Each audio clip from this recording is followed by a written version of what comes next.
relações dos Estados-membros. Muito bem, muito obrigado. Nós vamos prosseguir com as apresentações dos Estados-membros. Eu não tenho uma lista comigo. Por favor, recordem.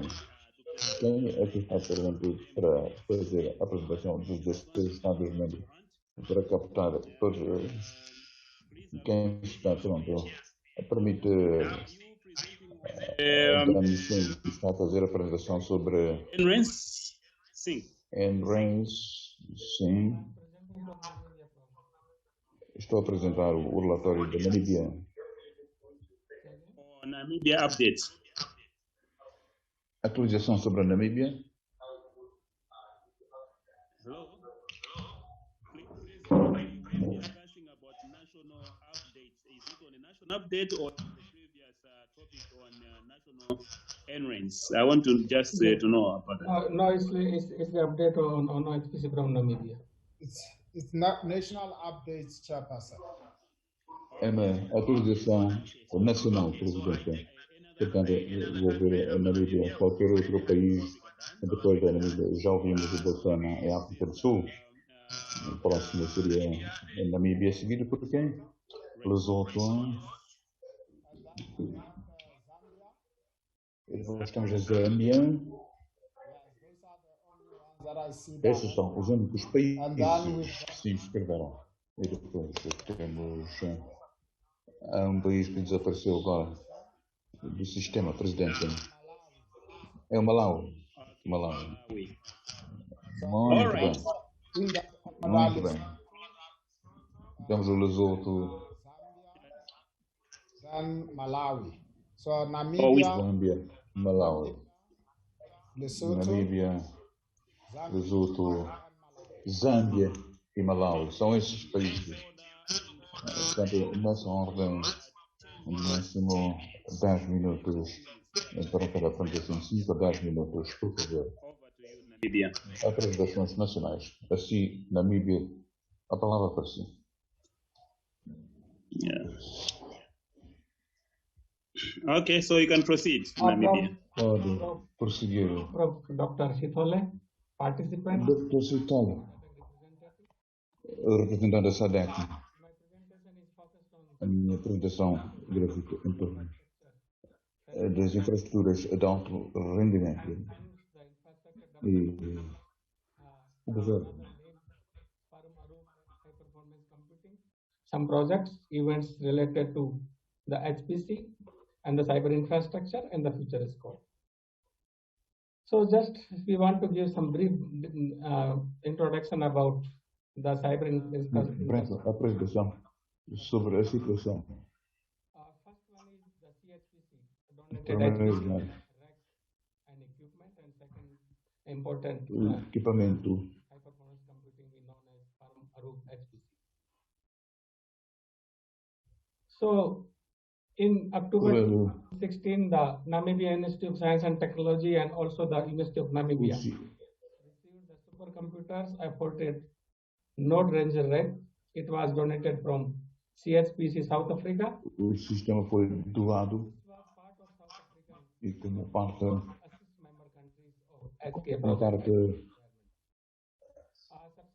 do projeto de assistência técnica e o material duro foi recebido e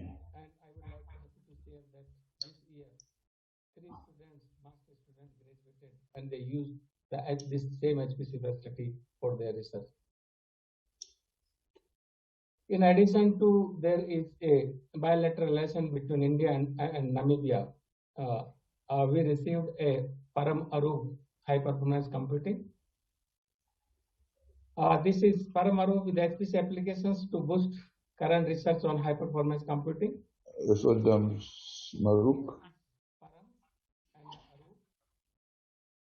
Arup is named. Como encorajar o desempenho da informática? Portanto, significa a linguagem da Namíbia Portanto, é o animal mais rápido do país por razão de... So the Linux-based open source cluster interconnect a low latency, high-speed network, which includes InfluBand a gigabit rede index. So the important feature, especially during the COVID-19, that these HPC facilities Há características importantes a ser tomadas em linha de conta aqui. So for the user, we allocated some user accounts who want to do some research related to the HPC Os utentes and they use fazem a pesquisa consoante a especificidade e as necessidades. and the artificial intelligence which strengthen application development. Com base na inteligência artificial Climatology, astrophysics, computational da aplicação de desenvolvimento. So this will also accelerate the research and development project in the war of against Para aceder a pesquisa e desenvolvimento na nossa luta contra a Covid-19, utilizando simulações professionals during the training period of for the os estudantes que nós temos são graduados e que fazem uso deste potencial da indústria. Têm certos projetos que atualmente estão baseados no Hpc, o designing, os serviços híbridos para a educação, a informação de modelos híbridos e dos modelos híbridos do designing e da execução de sistemas híbridos, sistemas paralelos de manutenção, de prevenção e de programas de entretenimento e de substituição de substitutos no que diz respeito ao desenvolvimento de capacidades. Nós temos o presidente da Unesco, da Proteção pela Segurança, que trabalha nos diferentes domínios da comunicação inteligente na mídia. Conseguiu. Temos estudantes e os pesquisadores que foram formados no âmbito em três domínios prioritários de desenvolvimento a nível do doutoramento. Tanto trabalhamos com as universidades da Namíbia, assim como outras universidades africanas. Há programas de formação em linha.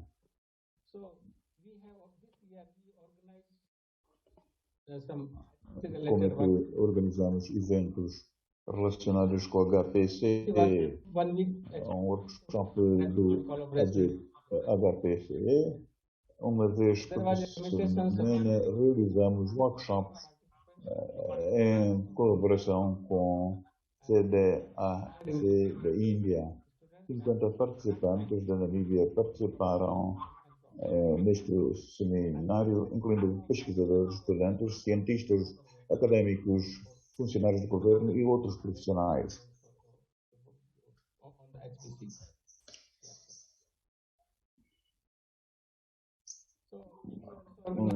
Num total de 60 pessoas.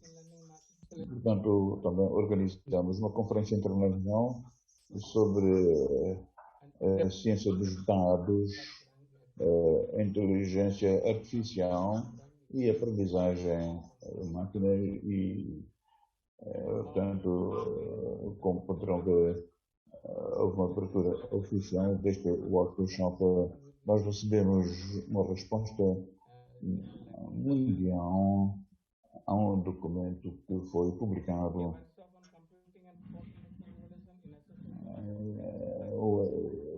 aquele sobre o informático e a quarta revolução industrial em associação com a estratégia africana para a física fundamental e aplicada, teve lugar a 11 de agosto de 2021. O seminário sobre dados analisou dados analíticos e a programação, as linguagens de programação foram em termos de referências futuras. Temos a primeira, um grupo HPC utilizado para a pesquisa, o desenvolvimento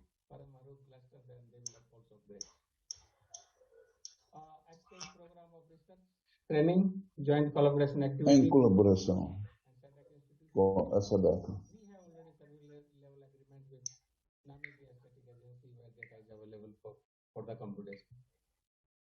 Industry more introduce more industry-oriented program for especially high level 8, level and level 7 programs, and functional partnership with IT industry, government, including NIPAM and Ministry of ICT in Namibia for IT skills and service training. Thank you, Chair.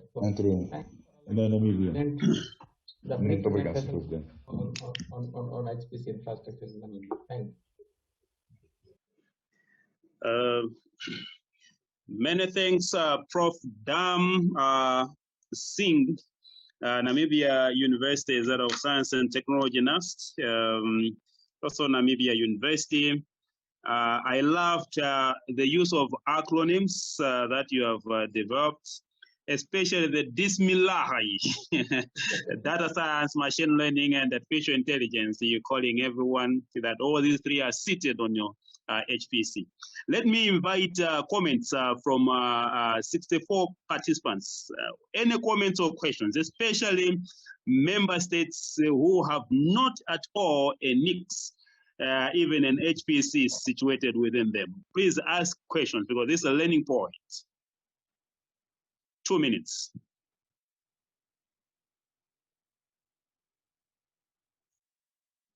You see from Dr. Hpc Prof. Singh, really pleased with the progress in Namibia, especially the uptake by stats people in some industries, commendable progress. I think this is a case where Dr. Sitori is very happy to see an ecosystem of government functionaries, private sector, and researchers, universities all coming and using the facility and to showing you a high level of uptake and utilization of the facility. Statistics are increasing. Congratulations, congratulations, Prof. In Namibia. Any comments, colleagues? If not, then we'll have to move to Lesotho. But it's very sad. I mean, we can't. Yes. We have a hand from Dr. Matsekwa. Oh, yes, yes, Dr. Shiamo Moshegwa. Yes, I see a hand from there, but also Resego. I see a hand. We need to be able to interrogate so that at least we make progress, not being quiet. Yes, yes. You have the floor. Yes. Thank you very much, Chair. And again, to congratulate Namibia and Professor Singh. 2 years, 3 years in a row, he's been making this very good presentation showing the relationship between them and India in terms of collaborating to this effect. I was just wondering from the university side of things, is there a strategy for research infrastructure, in particular articulating how it all fits in with the university's maybe strategy for research intensification? And to that end, is the university investing resources for sustainability of the infrastructure? Thanks. Yeah, thank you, Shimo, for your questions. So now from this year, our university included the research strategy in the plan, 5-year plan. So now, yes, it's in the strategic plans and how we will allow for the researcher.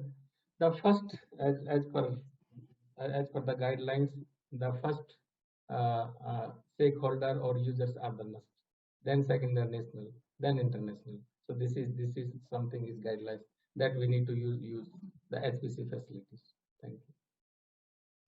Okay, thank you, Prof. Yeah, thank you, Prof. Nast. But now I invite the last person is Peter Lesego from Botswana. Okay, thank you.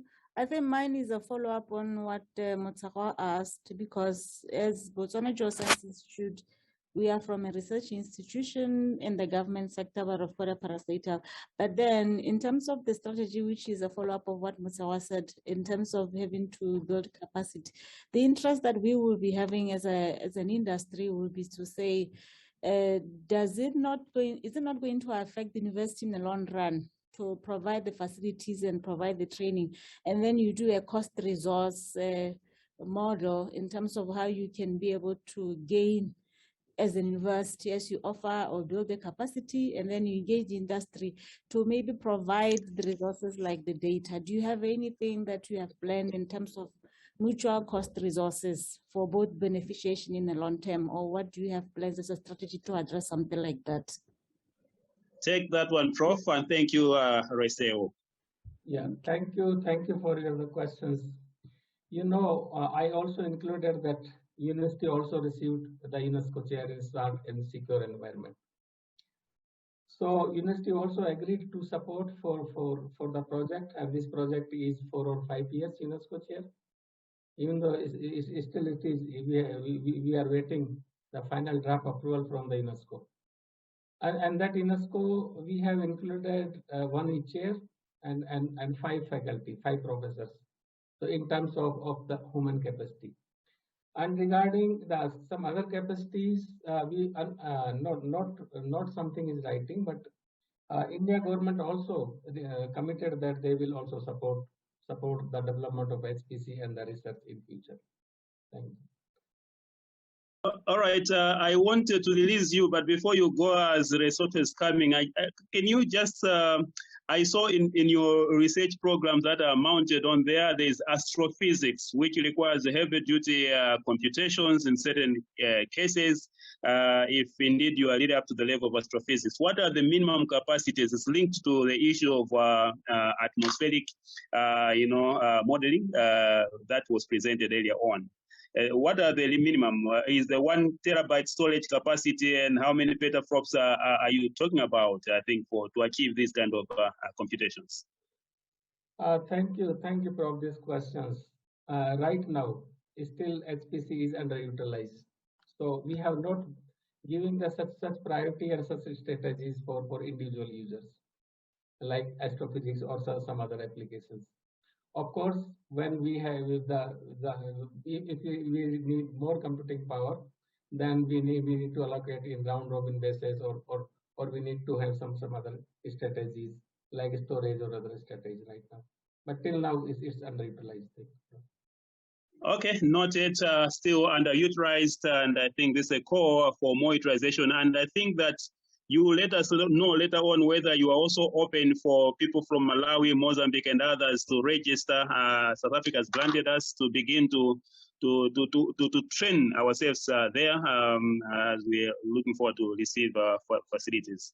If it's being underutilized, can it be utilized by other members within the region, so that at least we see some cooperation? That's why we are talking about Sadc here.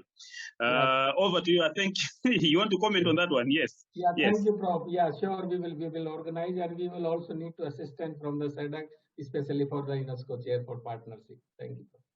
Okay. Thank you. Okay, bye-bye. Lesotho, you are recognized to come on the podium with your slides. Lesotho. Okay, thank you very much for that. This is the presentation from Lesotho. We are going to present on the progress that we have made so far. My name is Diketen Jokoti from Department of Science and Technology. So the outline for the presentation is, I'm going to talk about the plan of action that we had in order to put the HPC into, in order to put a HPC into action. And then I'm going to talk about the current developments that we have, and then we'll go straight to the challenges that we are facing. The plan of action. We established the steering committee to oversee the project implementation and evaluation. This was done through several meetings between Lesotho and the team from South Africa.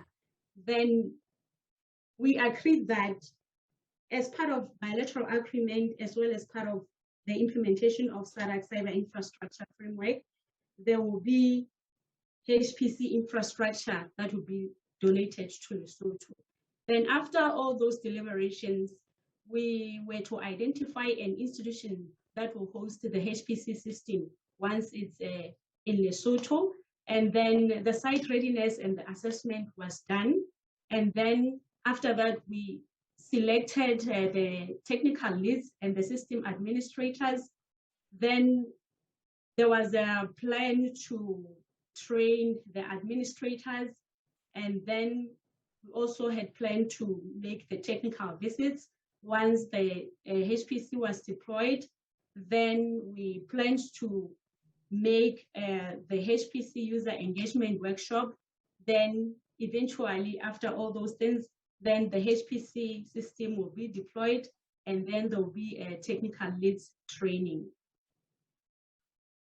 Then the current development that we have is that, yes, the steering committee over last year was established, and it did oversee the project implementation and evaluation. And then during that process, the site readiness and assessment was done, and the site qualified. Then the site that qualified was the Department of ICT's data center.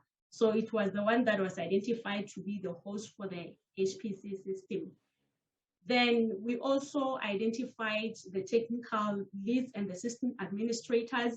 We identified them from Department of ICT, and then Lesotho Meteorological Services and the National University of Lesotho. Then the Department of Science and Technology was acting as the coordinator for all that process. Then during this year, from July 2021 to September 2021, the technical leads participated in students cluster competition. And then besides that, there was also the HPC user engagement workshop. And then after all those events, the HP system was deployed in April 2021 at a data center in one of the districts away from Maseru, which is Mahalisukhu data center. Then the other training that we did was that of the researchers.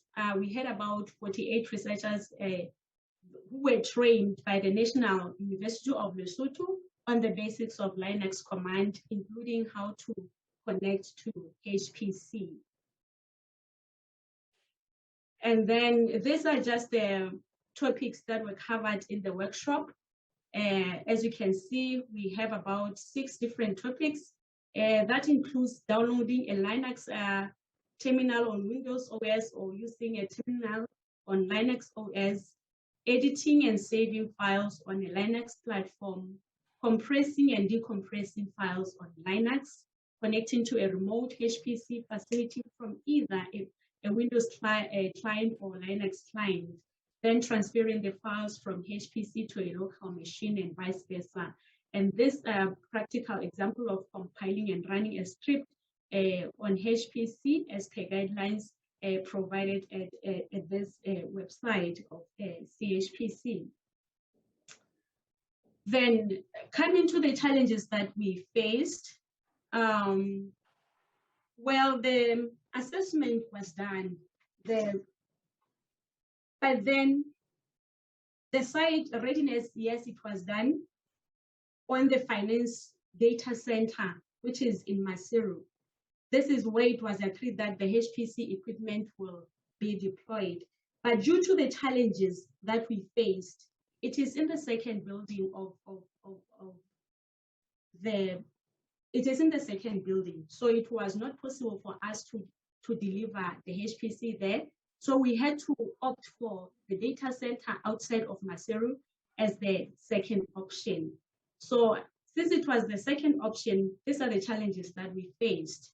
There were plans for electricity connectivity that were supposed to have been done in August, but our electricity company postponed them to September, and up to now, the connectivity is still currently in progress, but they are working on it. Then there's also configuration of servers for network connectivity, which is also in progress, but it is going slowly due to that a lack of electricity. Then we also discovered that this HPC equipment was too big to fit into the server room in Mahalisuk, the server room environment in Mahalisuk. And it was also discovered that its power connectivity is different from the ones that are already existing in the room. So there was a decision that it's wise that we could migrate the HPC data rack into the installed data racks already that are in the server room environment. And this was done, and it was successfully completed.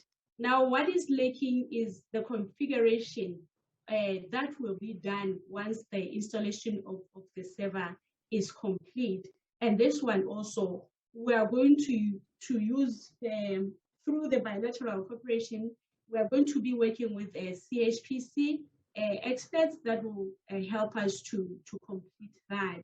So we also have identified that still, much as there have been some trainings that have been done, there is still a need for capacity building for our technical leads to operationalize the HPC. And then there's also a need for capacity building for the system administrators for the smooth running of the HPC. Then the next slide, please. This is the last slide where I'm showing the where now the migration of the HPC data rack has been done. It has been completed. I just wanted to show this picture. This is now in the server room environment. And we believe that after this and after configuration, now we will now start having some programs that will be run on the HPC. Thank you very much. Thank you very much. I like that picture. Botswana, no, Lesotho, sorry, not Botswana. I interact with Botswana a lot, so Lesotho. I like that picture. Congratulations, Lesotho. Now we can see the lights flashing. I love the green lights there. You know, I'm happy when he sees that, he says, yes, we've conquered. I wish that when you talked of having tried to do remote login, you know, access using a Windows machine, using a Unix, Linux, any flavor remotely, it was possible, and then you tried to do file transfer, it was also successful. Did any of the researchers who normally fail to do simulations on their rugged computer, laptop, but they want to design good antenna, circuits, you know, genetics, did you give them a chance to simulate remotely on that? Because that's what we expect. If that happens, then the excitement grows even much more than the green lights we are seeing there. But anyway, that is for the future. Open for comments. Open for comments.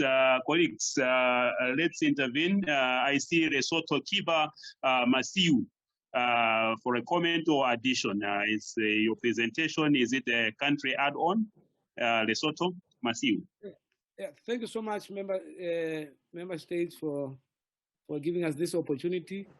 I just want to add on what my colleagues has just presented with a nice presentation.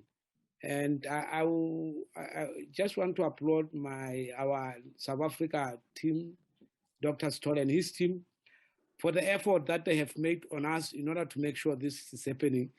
You know, they were pushing us each and every week to make sure that this is happening. And I would just say that thank you, and they should continue to support us and be angry. I remember there was one time whereby Dr. Stoll was so angry to us, and we thank you. I also thank you for that, because with his effort and his push, we have managed up to so far. For now, let me say thank you so much. This is how we have progressed so far. Thank you. Thank you, Akiba Misowe. This is called Hore Anger, and Dr. Hpc Tole continue to be angry with Africa. In Pan-Africanism, we have to be angry with each other, sometimes make things happen. It's Hore Anger. Any other comments, colleagues? Yes, I see Rebusas and Erakate. Let me start with Rebusa. Again, Lesotho. You and Akiba, you can lower your hands. Yes. All right. Thank you, Dr. Mekeka. I first of all want to thank Medikithing for the lovely presentation. But mine also is just a small comment. I want to also thank Dr. Setole, because we are in close collaboration with his institution, the CHPC. He has been very helpful because we are assisted or coordinated by Medikithing's department, the Department of Science and Technology. So also we have been in contact with Dr. Setole about the use of the HPC, because he mentioned, like he mentioned in his earlier presentation, that the first thing that's done is the setup of the infrastructure, which is what Medikithing has just detailed here for Lesotho. But also on the next step, which is the use of the HPC, that's where institutions like Lesotho Med Services are coming in, or are supposed to come in in order to make sure that the utilization of the infrastructure that has been set up will be put to near optimal use, so that it just doesn't lie as the infrastructure there. So that's just the small comment that I want to make. Thank you. Thank you very much, Lesotho. And I'm told that everyone now has been promoted, so you can engage freely. Congratulations and thank you, Anneline and technical team. Erakate, are you raising for intervention or something else? Erakate. Yeah, that's Edward Rakate from South Africa, Chair, and thanks for giving me the time. I think for me, it's also to thank Lesotho for their achievements. I think when the end of the presentation, when I saw the light on those racks, I became happy that at least we seem to be arriving to our destination. And this has been, as colleagues indicated, some kind of the steps that we take or we took Lesotho to get to where we are. And again, I think it's leading to you, Chair, or for Malawi as our next country to deploy the HPC. I think the challenges or the lessons learned from what Lesotho has presented. You remember, it's one of those other discussions that I had with you last week. So we'll make sure that when we deploy the HPC system to the next country, we'll avoid to go through the same challenges. I think all the challenges that they alluded to is the one that I said we need to make sure that the site is ready. We need to send our technical team to do the site visit.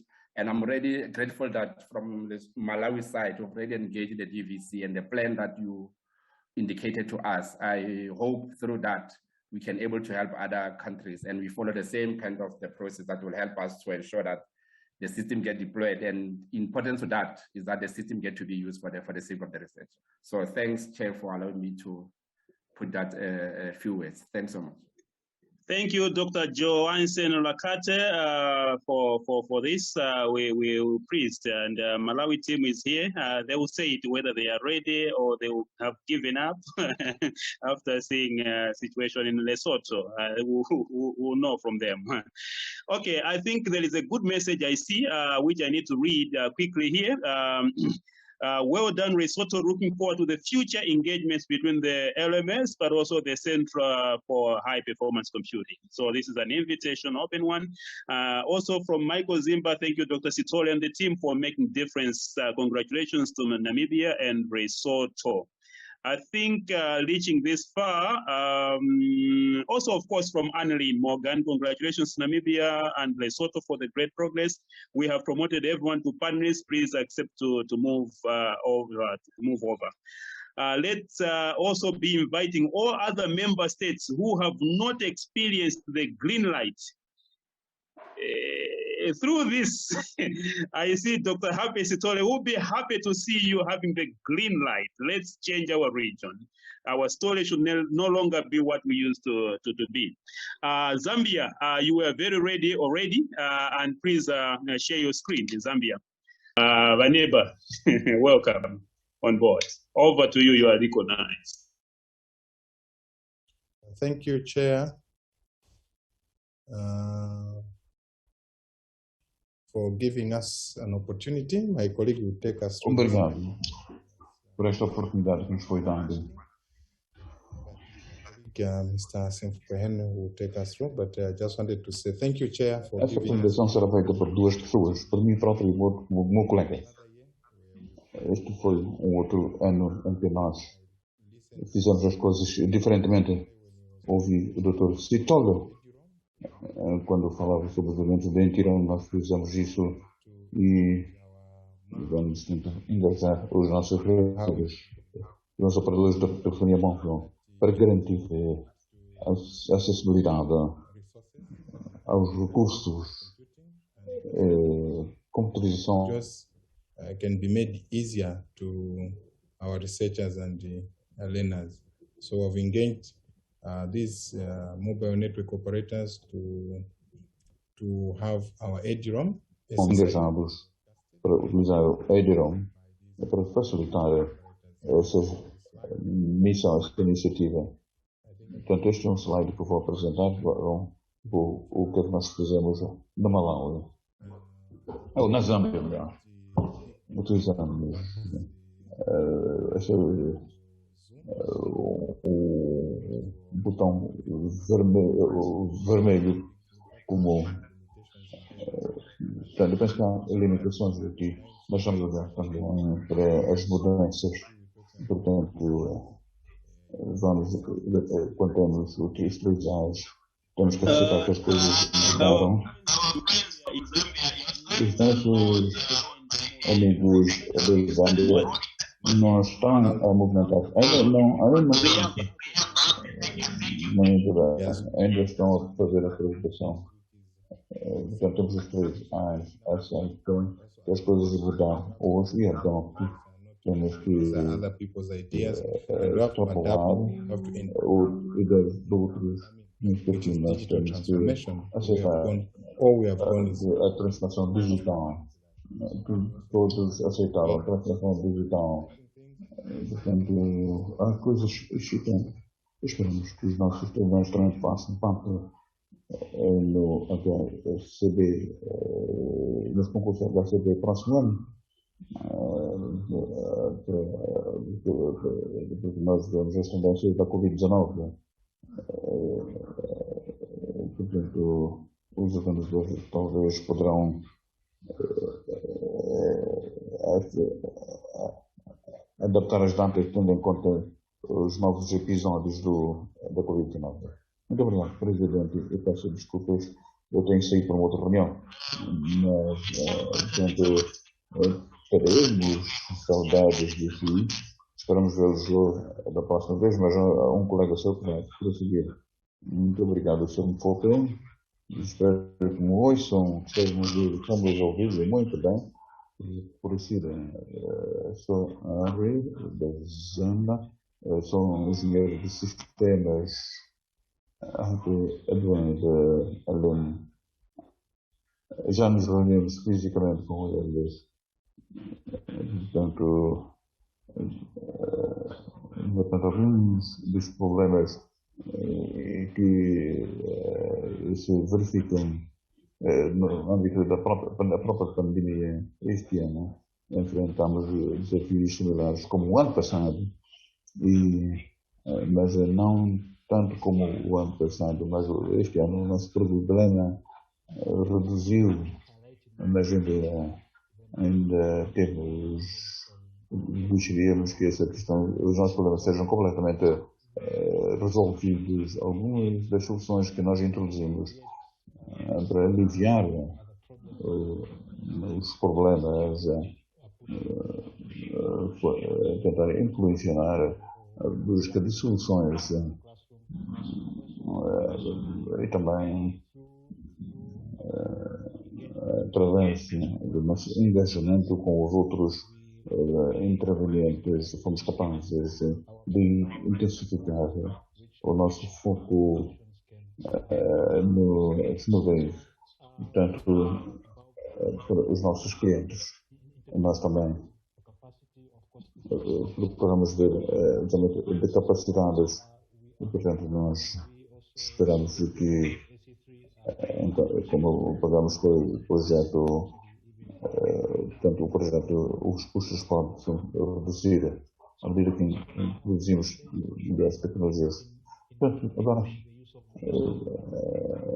estamos a organizar cursos de reciclagem para os nossos professores nas universidades, pensando por uma formação durante 5 dias para cada instituição, e a repetir a formação periodicamente para garantir que esses professores estejam habilitados a manejar essas ferramentas. E também há um grupo, cada grupo leva um total de 50 intervenientes. E, portanto, nós estamos a utilizar este sistema de advertimento, todas as soluções, nem todos os intervenientes podem comprar uma licença Zoom. Portanto, como poderão ver do ano passado, é importante que o nosso centro de trabalho nós temos 22 módulos. Portanto, a utilização do Envelope também cresceu, durou de 116 para 121 instituições, isto porque constatamos que os estudantes podem estar a providenciar o Duram, mas tem outros engenhos. Portanto, através dessa aprendizagem, nós conseguimos reduzir os custos. 6.000 tablets foram utilizadas por estudantes no país. E, portanto, como dizia, estamos em discussões com os nossos usuários intervenientes e provedores para utilizarmos o Duram APN privado para que os estudantes e pesquisadores possam utilizar a conectividade a partir das suas casas, portanto, para garantir o acesso e aceder ao Duram onde quer que estejam como operadores. Portanto, estas são as discussões que ainda estão em curso e porque carecem de serem organizadas. Portanto, como disse anteriormente, nós operamos o Xamarin Cloud, portanto, onde os operadores com o mandado normal, por exemplo, não aceitam que nós utilizamos o nosso Xamarin Cloud, porque é um cloud muito pequeno, então já poderíamos até conectar uns com outros utentes, mas atualmente o nosso Xamarin Cloud tem 62, 628 GB, portanto temos uma capacidade de armazenamento de 21 TB e portanto fomos capazes de migrar de Venjan para um sistema básico mais amplo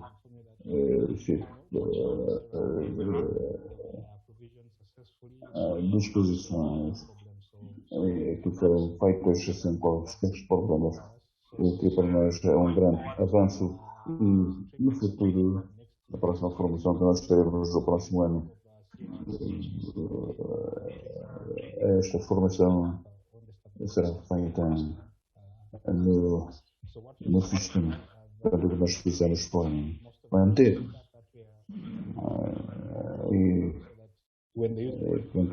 para que os utentes encontrem módulos similares a funcionar se tiverem que transitar de um sistema para o outro. Temos duas equipes da Zâmbia, da Universidade da Zâmbia e também da Universidade de Copacabana, que participaram na primeira ronda desses estudos. E, portanto, eu penso que o próximo ano nós vamos enviar mais equipas uma boa área de aprendizagem. Portanto, finalmente eu penso que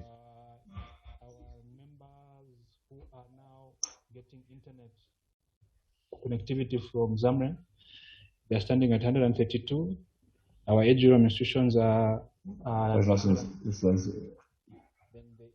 running in our cloud platform 112, and of course 42 of those are Moodle. 132 utilizam o nosso sistema internet. O Big Blue Button são 44. Há outras instituições que utilizam o nosso Big Blue. E our Austria learning. A nossa Austria tem registro 4. O DDT são 6. E depois o tempo do HPC são 25 e 9, 14 locais e 9 internacionais.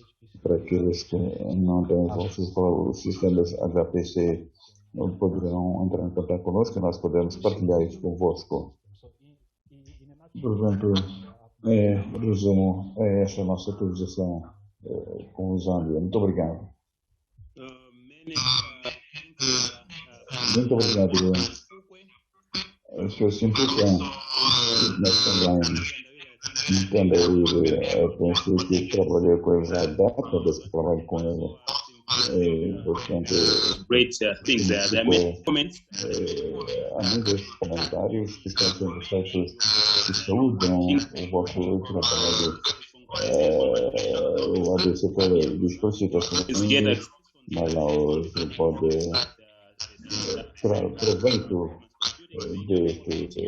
Muito obrigado por isso. Muito bem feita a migração do excellent progresso to have on the ground. Quando o Brian deveria vir aqui felicitar a Zâmbia, portanto, felicitação do Dr. Cristiano Bolsonaro e sobre esse trabalho, especialmente sobre quando diz mudo, uma pergunta Brian. De Brian, está sobre o que do seu mundo quando outras alternativas a isso was there any competition? Haverá razões fortes para mudar mudam. So yeah, any other questions? Portanto, perguntas.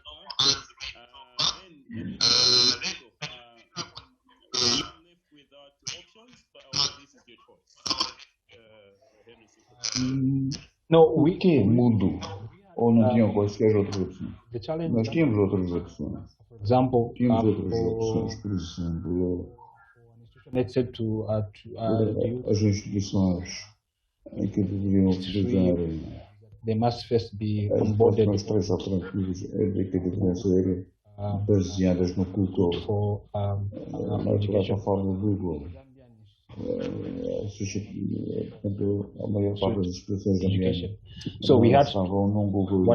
a educação, nós tínhamos que ver qual era a operação alternativa. It's free, you can easily download also uma fonte the capacities of using e podemos usar a capacidade de usar a maior parte das instituições que originariamente deveriam utilizar o Moodle e depois add value to our valor às redes outside para evitar o tráfego. To keep this as nós podemos manter o tráfego tanto quanto possível internamente.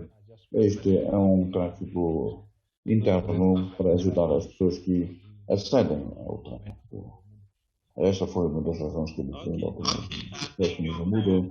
Muito obrigado, doutora Denison, do Malaya, do Corpo de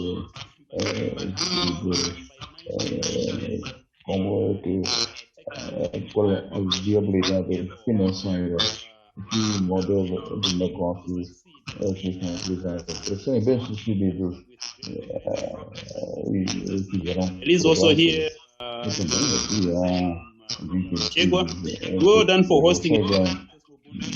One. Bem feito, porque foi feito desde 2021.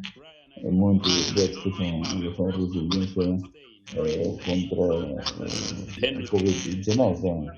Great congratulations from muitas felicitações de todos pelo trabalho que têm feito nessa tecnologia e saber que estou orgulhosa de vós, irmãs,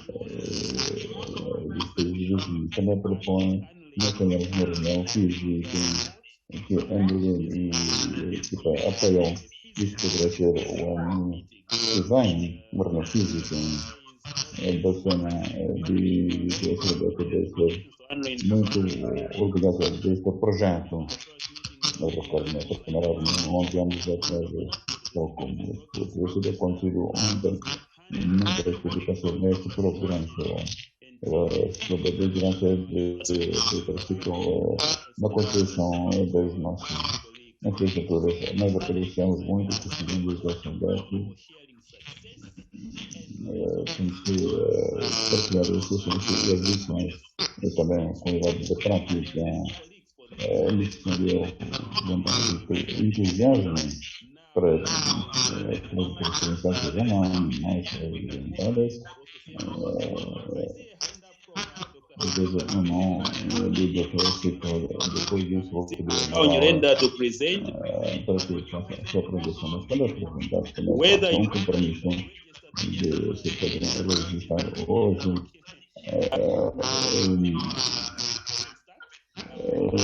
OpenStack da Sadc, ou fizemos de 2 ou 5 anos, eu penso que temos que avançar seriamente.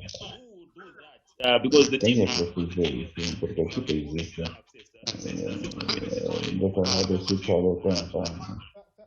Very much, I just wanted. Muito obrigado, presidente, apenas para dizer que, em relação ao relatório, estou muito impressionado pelo relatório.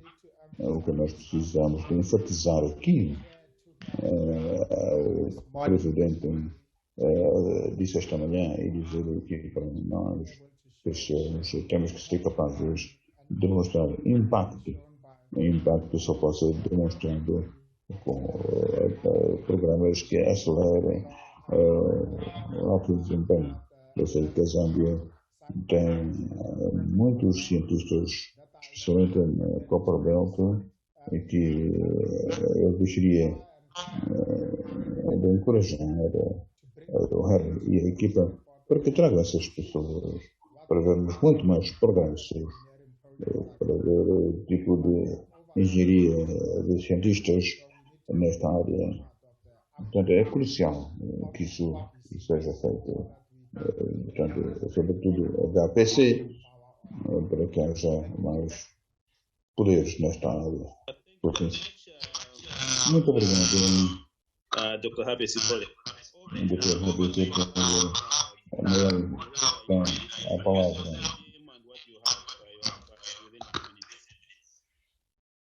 Tem 10 minutos, Thank you, Chair. I hope you can see my presentation. Yes. Thank you, colleagues. I am Gudon Nyirenda, presenting on behalf of Malawi. And I am with Malawi University of Business and Applied Sciences. Okay. So unlike Botswana, Lesotho, Zambia, and the like, Malawi as a country, we are still in the initial stages of establishing an HPC facilities. So currently, we do not yet have the HPC facilities. And what I'm presenting to you this afternoon is Malawi's progress in establishing the HPC facilities. So this proposal contains two aspects. One is to establish a Sadc regional facility or cloud, and then to establish a national facility, a national integrated cyber infrastructure system. Okay, I will come back to the team later on in the presentation. Okay, so through you, Chair, the proposal that I'm bringing to this House is to establish the two items, as I said before, both the regional and the national integrated cyber infrastructure system. You would agree with me, Chair, just to reflect back on history. There was a joint ministerial meeting of education and training and science and technology during the meeting in June 2016 in Botswana.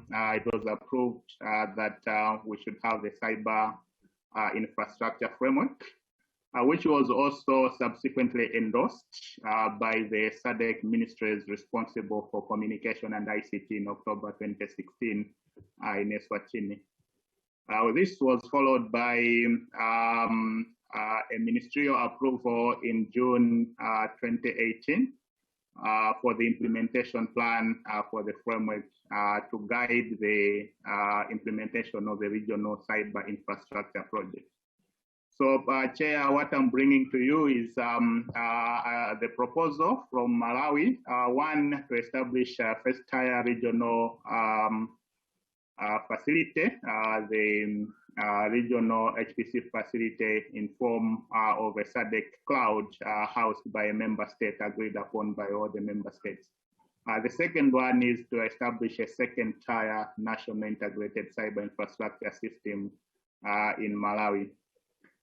The rationale, Chair, behind this is, as several presenters have indicated from yesterday to today, that as a country, as a region, data value, data monetization, and the cross-border data flows are becoming quite critical. So these are some of the critical issues that every nation, every region needs to consider seriously.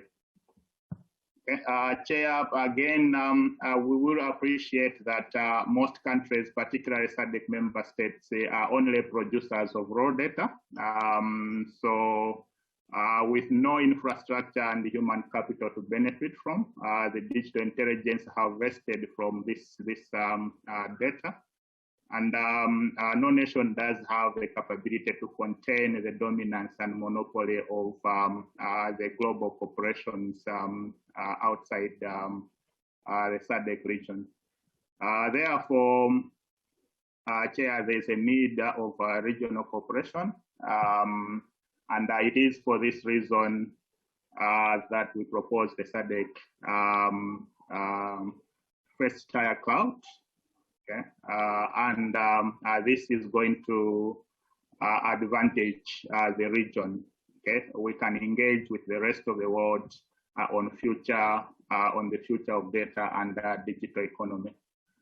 Okay, Chair, SADC needs more control over its own data, and we also need to be able to make intelligent analysis on our data. We can integrate the local national clouds, the national HPCs, and but as a region, as a whole, we should be able to speak with a stronger voice.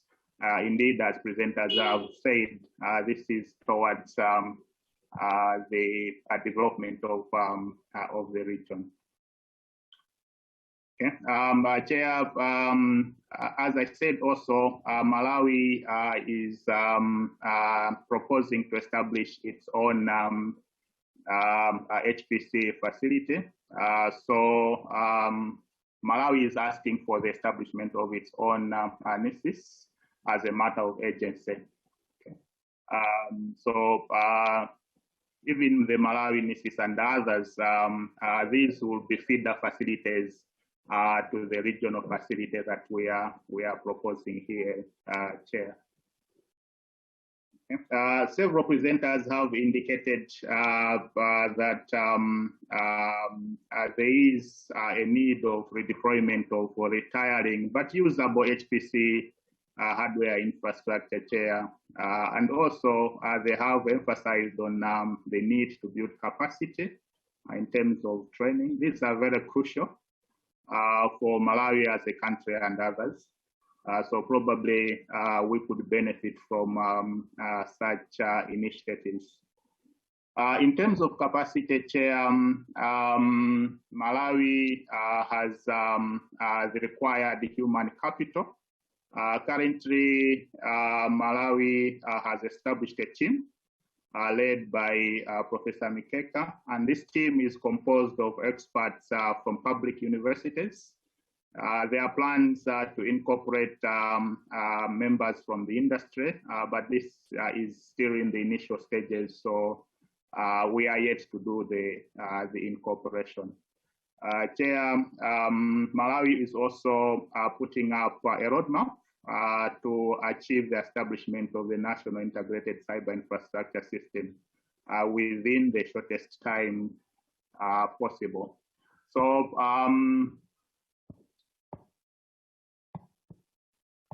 part of this presentation, Chair, just tries to echo on the expertise that I've been talking about. So down here we have Associate Professor Mikeka as part of the expertise, as part of the team that Malawi has established. And then apart from that, we have Dr. Michael Zimpa, a senior lecturer working with Zuzu University. And we have Dr. Bennett Kankuzi, a senior lecturer working with Malawi University of Science and Technology. We have Mr.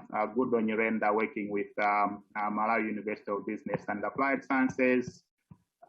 We have Mr. Chikumbuso Gremu working with Kamuzu University of Health Sciences. And the rest of the pages down here, Chair, are more expertise that we have included in this document.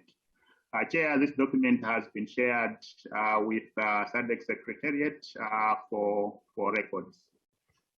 Okay, just to sum it up, Chair, on behalf of Malawi, I present through you a progress report and proposal by Malawi to this House to establish a SADC regional integrated cloud and the Malawi National Integrated Cyber Infrastructure System. Indeed, Malawi is very interested, Malawi is prepared, and Malawi is ready as of today for the establishment of both the regional and the national cloud. Thank you, Chair. Over to you.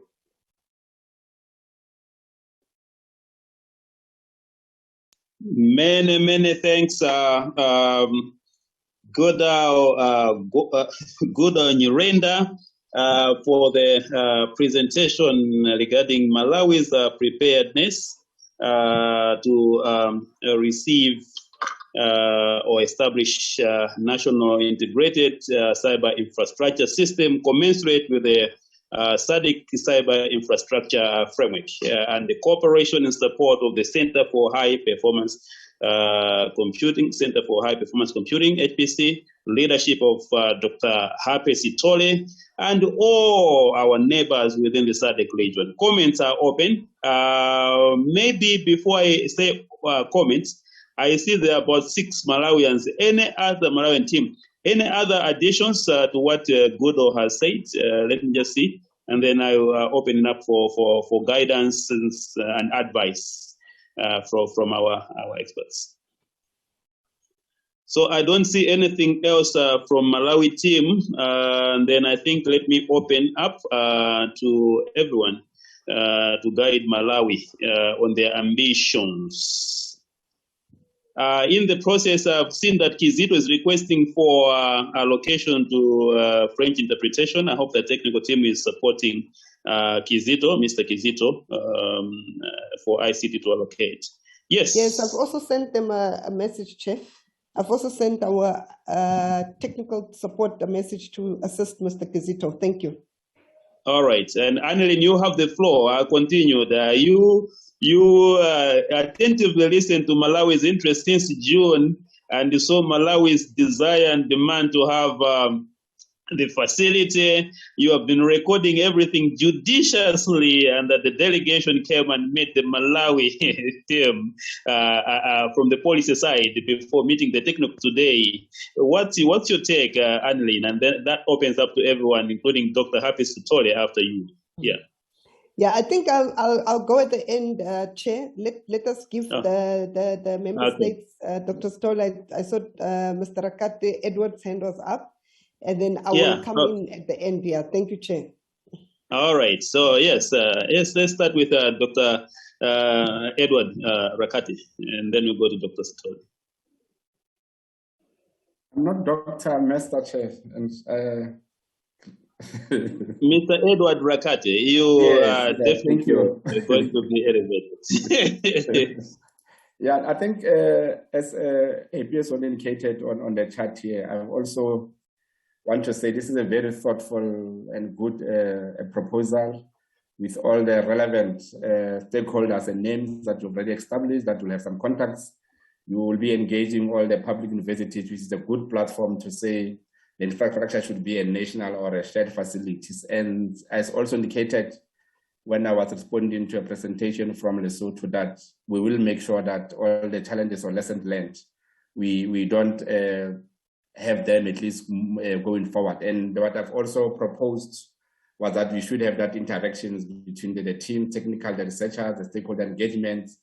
That will be important for us to engage the stakeholder, the users up front, even to do the technical visit for the site readiness to make sure that at least the site will be ready to can host the system that will be deployed to Malawi. And I'm sort of so impressed with this kind of a proposal, and I hope the other member states will also see it from Malawi, and they can submit such plans and proposals to the Sadc Secretariat for the implementation of such projects. I think from my side, just to thank you and the team from Malawi for bringing this to this meeting, and together with the other support from member states, we hope by June next year at the ministers' meeting, we should be able to give some progress on this initiative. Thank you. Thank you very much, Edward, for that. Over to you, Dr. Hpc. Thank you very much, and I would like to really echo Edward's words. And as I've already put in a chart, I think what we have shown, it is really a great plan. And I think we all know that those who have managed projects, that good projects start with a very good plan. Once you have got a very good plan, you are 80% complete on your project. So I would say that what we have seen that Malawi has put, you are already way ahead. And unfortunately, I tried to get my colleague here, Brian Johnston, to join in the panel so that he can have comments in person.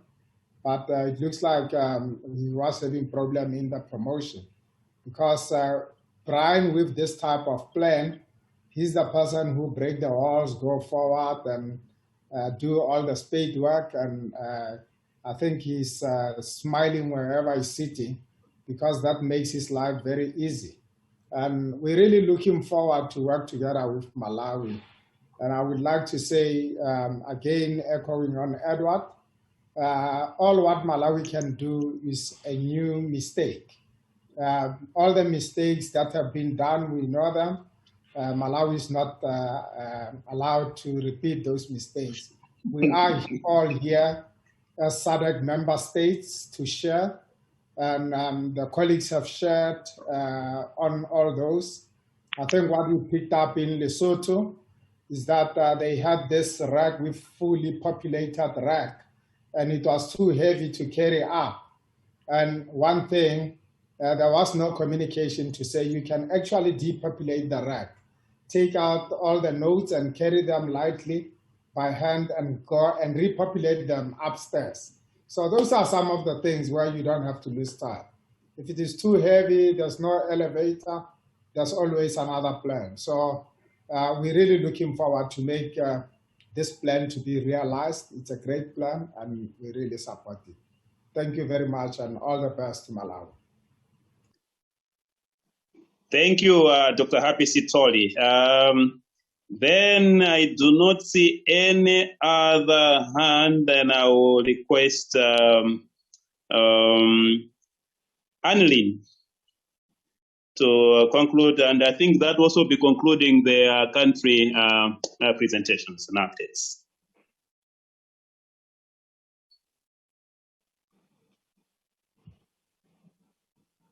Thank you, Chair, and thank you to Malawi. I think, as Edward said, we had a very successful visit last week in Malawi with the ministry that Professor Mikeke put together a very esteemed team of directors from all sectors. Professor Mikeke himself, who's also chairing this meeting, will be chairing the project team in Malawi. We've already said we'll have a follow-up meeting, if not end of the year, early next year, and then plan a visit to Malawi. There'll be a visit to do the assessment, discuss with the team, develop a work plan and a roadmap, and then it's all systems go.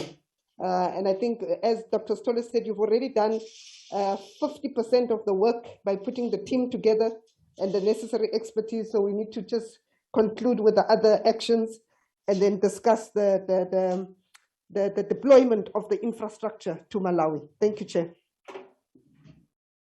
Thank you very much, Anneline. I see a hand up from Priscilla. You have the floor. You are recognized.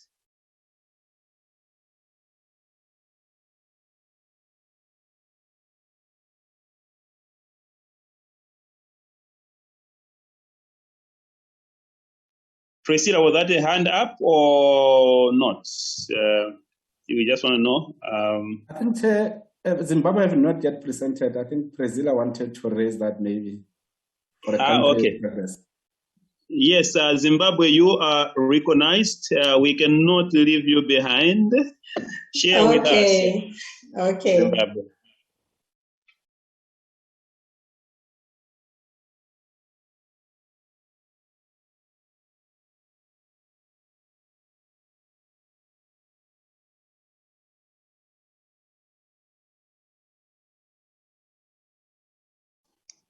Can we help Priscilla or Zimbabwe to share their slides or whatever material they have? Feel at liberty to share with others so that they can help to post it online on the screen.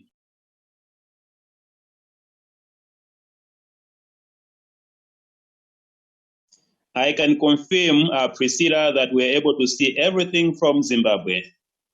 You have the floor.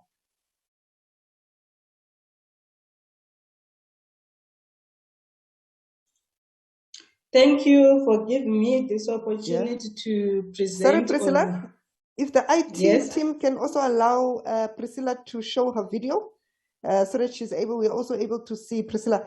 And Chair, we are also welcoming Priscilla as a new member to this committee. We welcome her very much, and we look forward to working with her since she's taken over at the Zimbabwe Center for High Performance Computing. Thank you, Chair. Thank you, and welcome Priscilla Handikatari, Zimbabwe. Welcome to the community. Over to you, and you have the floor. Okay, thank you. It's my first time to represent Zimbabwe in the Sadc Secretariat Committee. I'm so happy. I have been learning a lot of things that has been taking place within Sadc. So I'm going to talk about Zimbabwe Center for High Performance Computing, which was commissioned in 2015.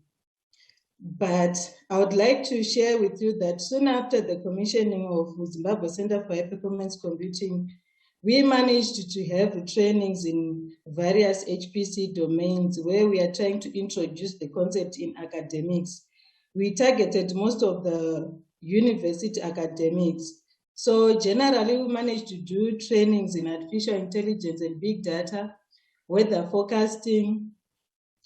The other one was bioinformatics, computational chemistry.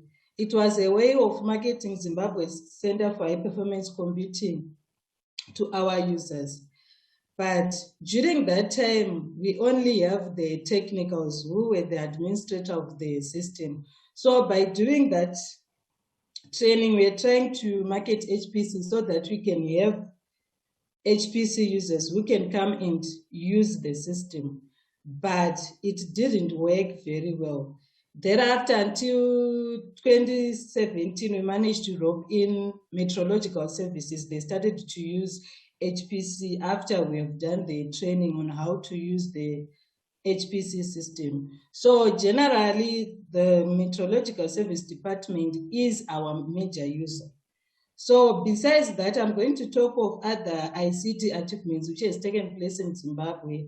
We managed to launch what we call the National Data Center, which is connected to the National Data Center is connected to the HPC, whereby when people from Meteorological Service Department are analyzing their data, after analyzing their data, they are able to upload the data to the National Data Center. We decided to do this because our storage is 60 terabytes, while least 20 terabytes it goes to the file system. So we were having a challenge with the Meteorological Service data. They were modeling per day at least 10 gigabytes. So in terms of storage, we were having problems, which were managed to be addressed by His Excellency.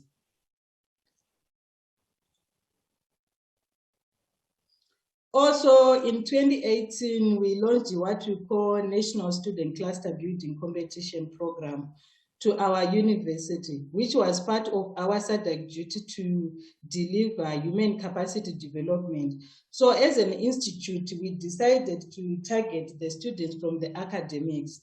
So as from 2018, we managed to do at least 2 rounds, which was covering the Linux and the resource management. So in 2019, we couldn't do anything. We were affected with COVID. Most of the students, they were at home. So we resumed the trainings of the National Student Cluster Building Competition in 2020. Then in 2021, we managed to complete the training part. As for now, we are preparing for the competitions, which we are targeting at least 10 universities. So we are preparing to have National Student Cluster Building Competition for 10 national universities in Zimbabwe. So we are hoping after the completion of that competition, we'll be able to participate as well in the Sadc region National Student Cluster Building Competition. So this one is one of our biggest achievements.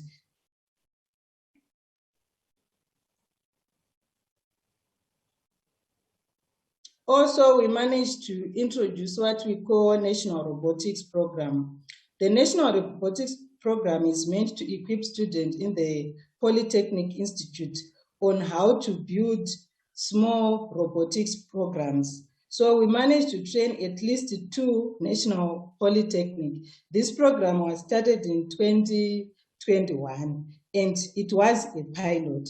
As for next year, we are targeting at least 8 polytechnics to train them on National Robotics Program. Then also, like I've said, since the launch of Zimbabwe Center for High Performance Computing in 2015 up to the 2020, it was operating with the technicals only. So we were lacking on the side of research. So in 2021, we managed to recruit research scientists in the following domain, which is the life sciences, big data and artificial intelligence, engineering, geospatial, and earth sciences. So for these research scientists, they are working on at least one project. So in total, we are saying as an institution, we now have at least 4 research programs which are going on besides the major user, which is the Meteorological Service Department. And also, besides the recruiting the research scientists, our Hpc operating system was outdated. We were running on Red Hat 6.5 since 2015. So we decided to do a migration from Red Hat to an open source, which is CentOS. So currently, we are also doing the testing phase to see how the system is performing on operating system CentOS 7. And we are also targeting by 2022 that we'll be able to deploy our cluster online, because currently it's working on virtual private network. And most of our users, they are having challenges in accessing this cluster. So we decided to deploy it online starting 2022. So besides the ZCHPC, our academic institutions, which are our universities, they are now delivering their lecturers online, which we hope that as for the National Student Cluster Competition, is going to be easier for us also to roll it online starting 2022. The physical one, it was affected by the COVID pandemic, as you know. So as for 2022, we hope to just roll out the National Student Cluster Competition building without any challenges. Also, with our academic universities, we are working towards introducing a degree in HPC. I thank you. Is that the end, Priscilla? Yes. Wonderful, wonderful, wonderful. Thank you very much, Priscilla. I was happy that beyond the Meteo services, at least you have research scientists running on there. And I was happy to see one of the areas of fields being engineering. Do you know what project is going on regarding engineering on the HPC? Would you have a detail? Just think about that, so that I want to have at least a reflection on that. Otherwise, open to colleagues for comments regarding Zimbabwe Center for High Performance Computing facility. Congratulations from Dr. Hpc for the Zimbabwean Center for High Performance Computing, and welcome, Priscilla, to the community. You are most welcome. Yes. Any other comments? Any other comments? Yes, I see Botswana. Resego, Peter, you have the floor. Thank you, Prof. I thank you, Priscilla. I think your presentation is good, because from my side, it's even more interesting in the sense that after you have managed to roll out the HPCs, you were interested in getting the users to use them, and you experienced a couple of challenges until you got the meteorological department, which is similar to Botswana's scenario. And the main issues that I wanted to follow through, I wanted to see if they're similar to our case here in Botswana. In such a case, like, for example, we'll be finding that either the concern would be, was it that you were providing the facilities for users to use it for free, or you had put up a cost for revenue collection, or just to generate a bit of income? Or maybe also, was it maybe a network issue from the users in terms of their connectivity? And then the other part would be to say, for maintenance purposes, do you have other means and maybe sustainable means of saying, if you are going to engage a lot of users in trying to handle the traffic and the congestion? Were you going to have any other additional costs that you have already anticipated you generate to be able to handle that? And then the last one is the issue of the security of the data. For example, from my side, we handle the mineral data for Botswana. Any related geoscience data that addresses all the minerals in Botswana is under our portfolio. So if in case we are to put that information there, there are parameters of where, of course, the data security aspect is concerned. So before we would even take that endeavor, we would need to be sure that those issues are well taken care of in terms of also to address the ownership of that data in terms of how you are going to disseminate it. So I think those are the areas that I wanted to find out from your case and the scenario in Zim, how different it could be in terms of your experience. Thank you. Thank you, Resego. I think those are very important rejoinders. I see Stembiso Mkwanazi. You have the floor, Stembiso. I would like to request Priscilla just to take note briefly of this so that we can debate. Yes, Stembiso. Okay. Thank you, Chair. Priscilla, thank you so much for sharing the progress made by Zimbabwe. It's really encouraging. My comment, though, is that it would be interesting for me to see your infrastructure architecture, especially on how you have linked computing with your data storage, as well as the software you use to manage your data and transfer thereof. So those are my comments. Thank you so much. Thank you. I think if you have any picture, Priscilla, that you can pull just to show diagrams would be interesting. And in fact, I had in mind Dr. Happy Story to comment.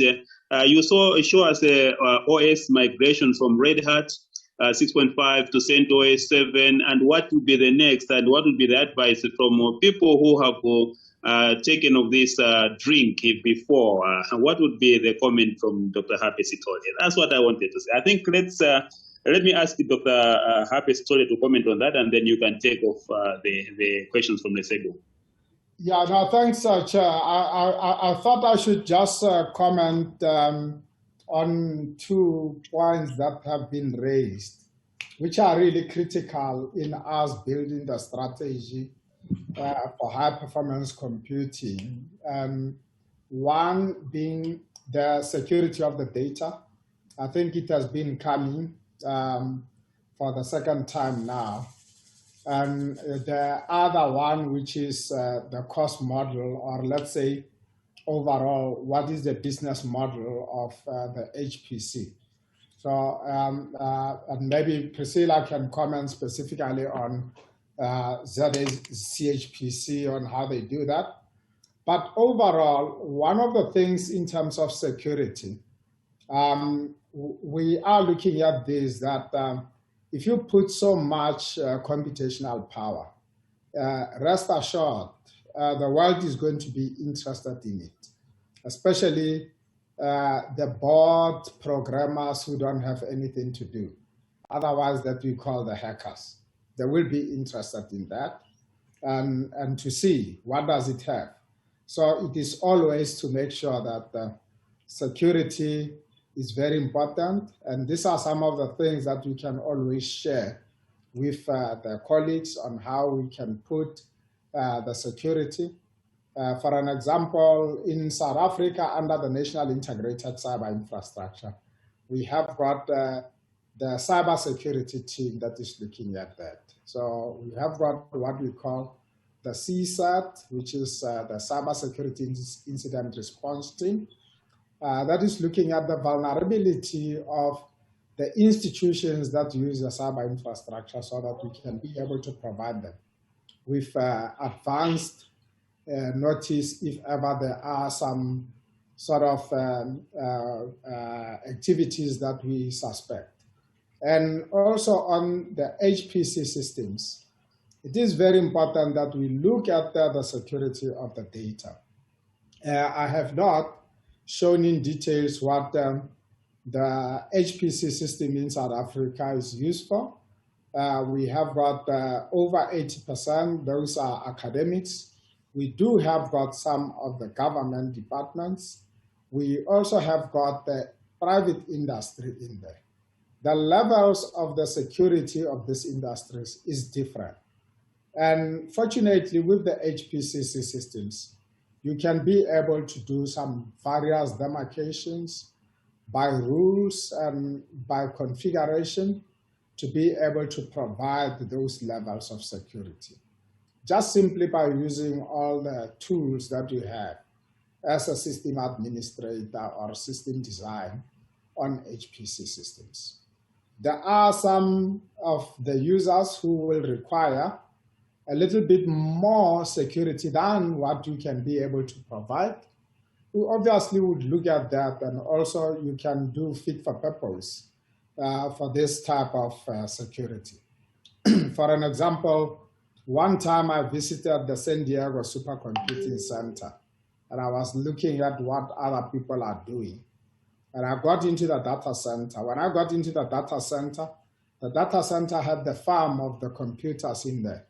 But right in the middle, there was one rack which was sitting in there. Inside the data center, it still had like a steel rack around it, and it had cameras around it inside the data center.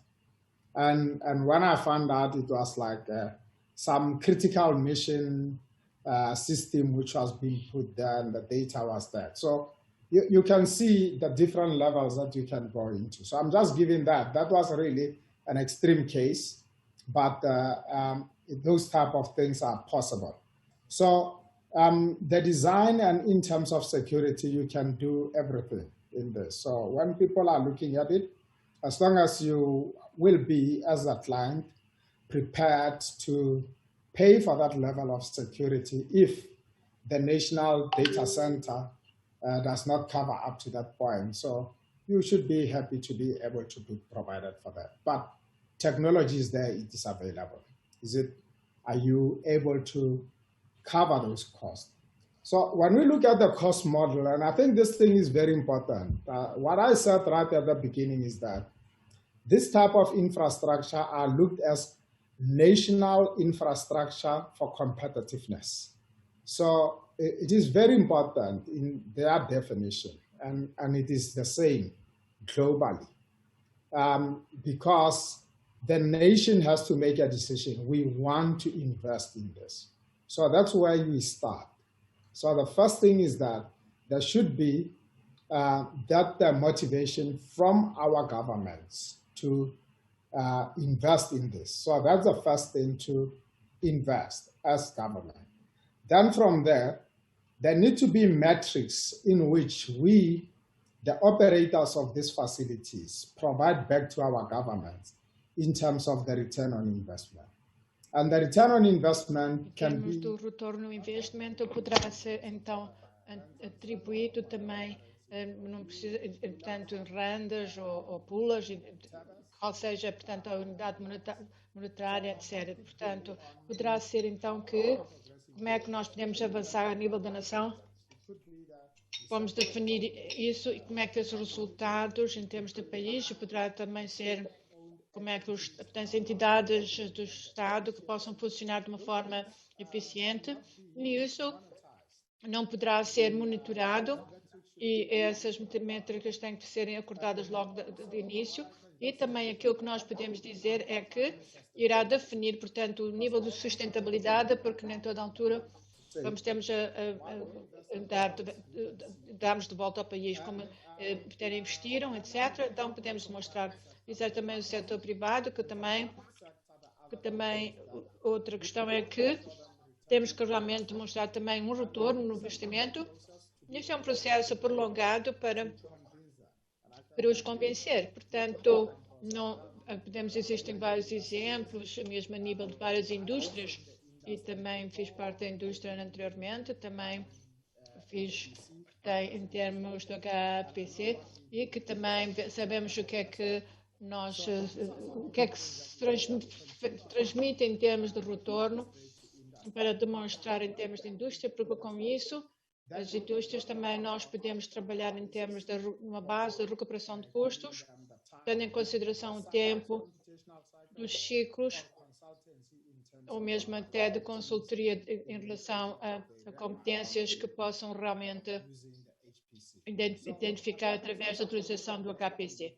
Isso é alguma, portanto, das suposições e acho que também devemos partilhar, porque realmente vejo os seus comentários, portanto, 2 vezes. Muito obrigado. Agradecemos imenso, Dr. Hpc Tole, porque realmente isso dá-nos a perspectiva que nós queremos em termos gerais, em termos da garantia que existem, portanto, instrumentos no nível que se deseja. E segundo, também investimentos naquilo que tem que ser realizados se queremos ser competitivos, como foi mencionado a nível da região. Priscila tem palavra e também tem palavra, por favor.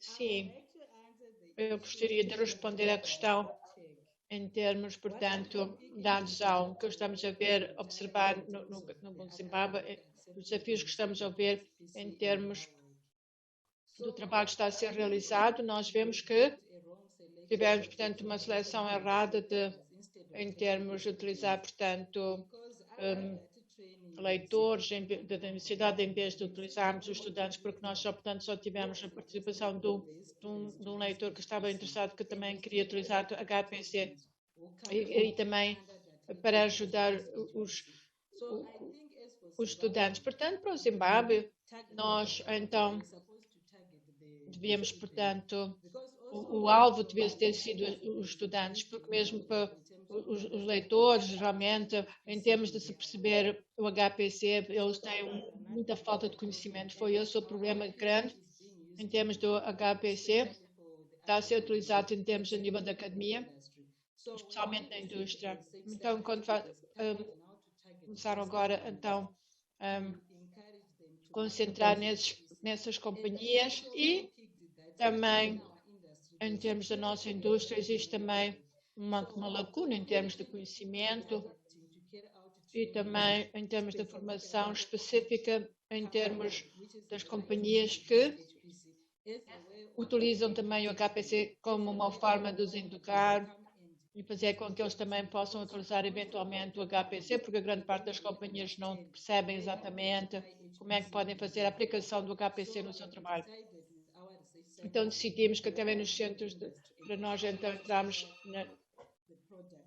em termos para lidarmos com o produto. Acho que realmente o nosso desafio principal foi, portanto, a lacuna de conhecimento e estamos a concentrarmos, usar o público-alvo errado.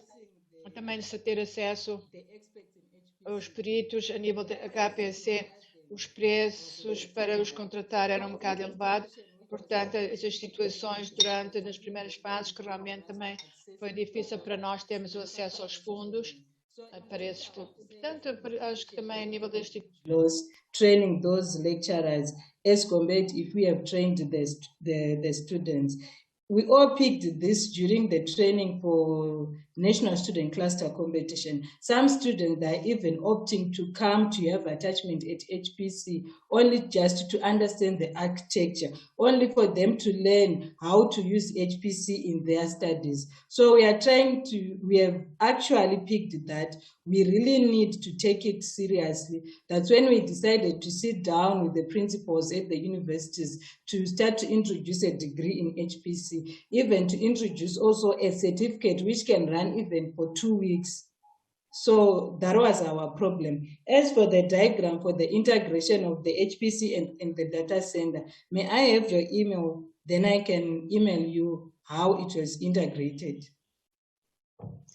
Thank you very much, Priscilla. It reminds me of the stories we have seen across Africa, but also other regions, Latin America, Asia Pacific, where professors refused to use a computer when it was brought to them. They preferred to use yellow notes for teaching.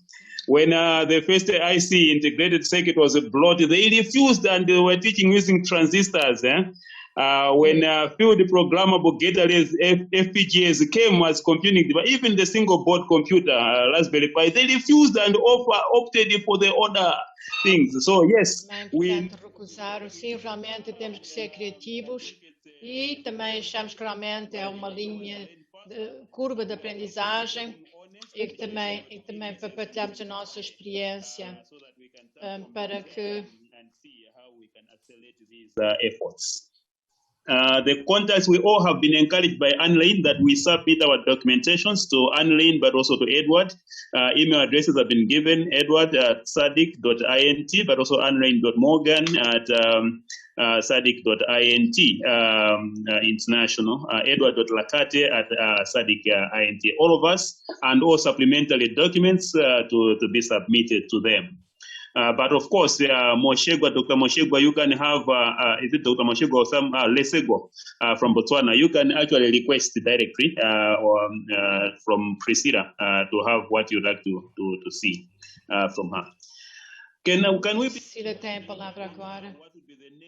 Então, podemos ver aqui, portanto, em relação ao programa, podem nos orientar, temos aqui, portanto, ainda tem que ser orientados em ter, Anneline, qual será, portanto, os pontos críticos em termos do que foi apresentado. Anneline, faz favor. Muito obrigado, Sr. Presidente, muito obrigada pela apresentação. Todos os Estados-membros que apresentaram os relatórios para o país, queria ver se algum Estado-membro que tenha, portanto, ignorado em termos da apresentação. E observamos que, portanto, as apresentações tinham enviadas, apresentadas de manhã, mas se houver algum Estado-membro que tenha sido ignorado, antes de nós avançarmos para o próximo ponto, faz favor. Muito bem.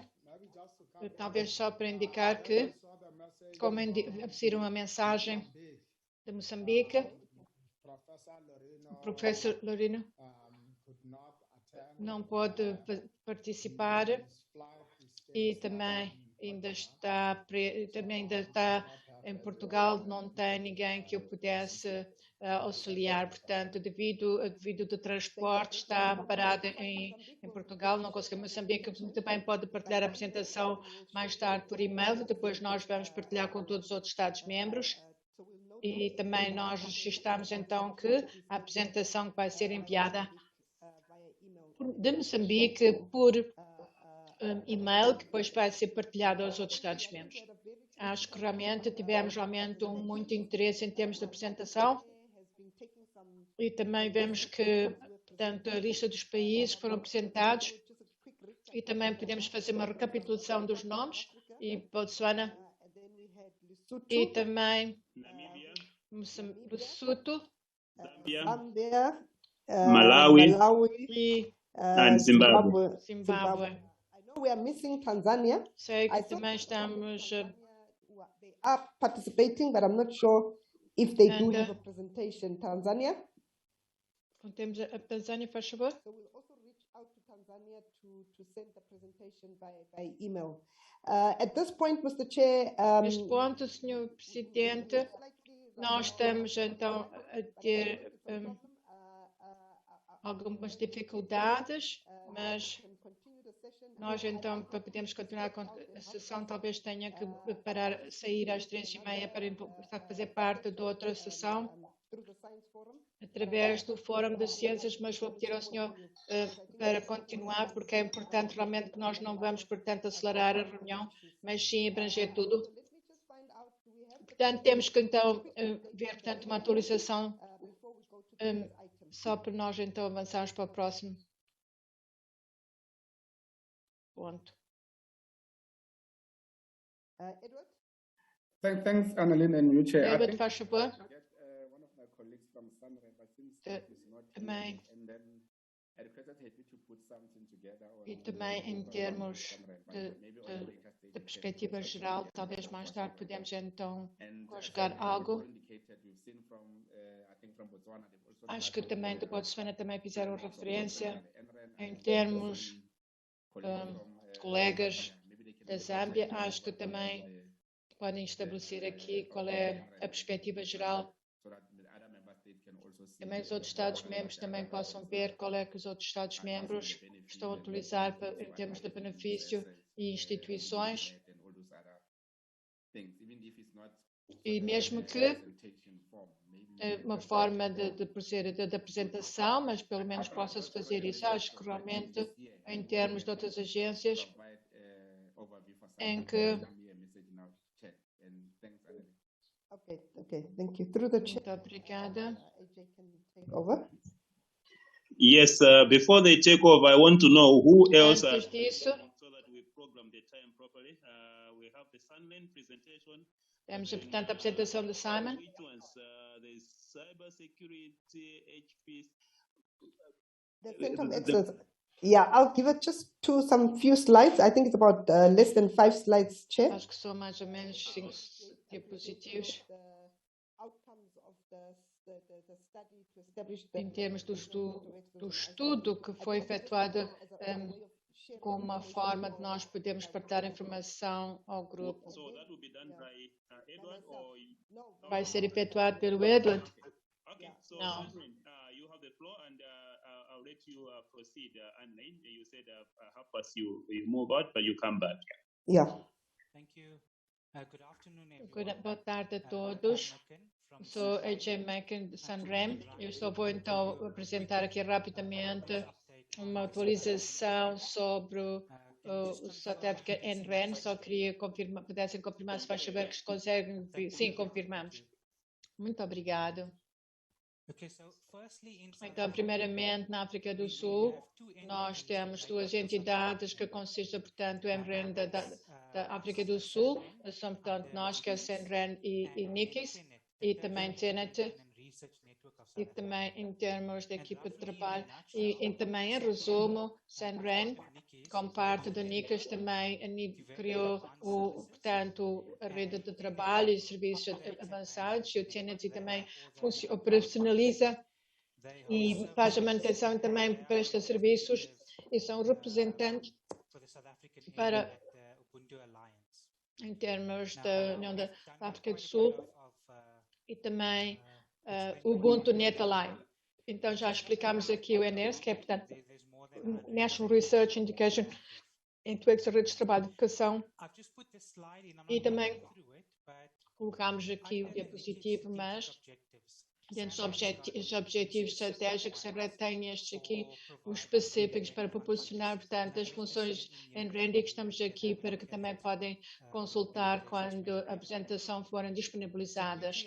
Então, rapidamente sobre, portanto, a informação da nossa rede de trabalho, e nós necessitamos de, portanto, um indicador de desempenho-chave para fazer a avaliação das consultas com o Departamento de Ciências e Inovação, que é aquele que foi estabelecido, e que também, em termos da capacidade de banda larga disponível total, e que também com toda a capacidade de todas as ligações na rede de trabalho, e para quem queira, portanto, queira obter, saber porque é que nós fazemos a convergência em termos de utilização disto, nós podemos partilhar essa informação, porque realmente muita discussão foi necessária para isso, e também em termos dos anteriores, também em termos de acompanhamento dos locais, e também capacidade das instituições que não tomarem em consideração investimento e utilização, e portanto isto é realmente aquilo que nós temos aqui como convergente em termos de cena de tenant. Nós, portanto, temos, portanto, cerca de 350 portais pela África do Sul, também temos da banda larga internacional, que é 260 gigs por second,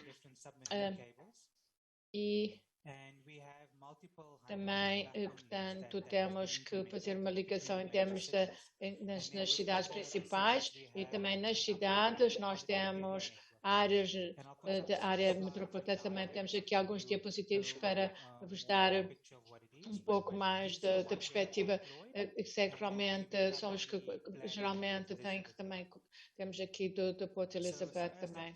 E também, como a Hpc também mostrou esta manhã, isto é, portanto, a gravura da nossa rede de trabalho, e também em termos de capacidade as linhas aqui em verde, que estão, portanto, é fibra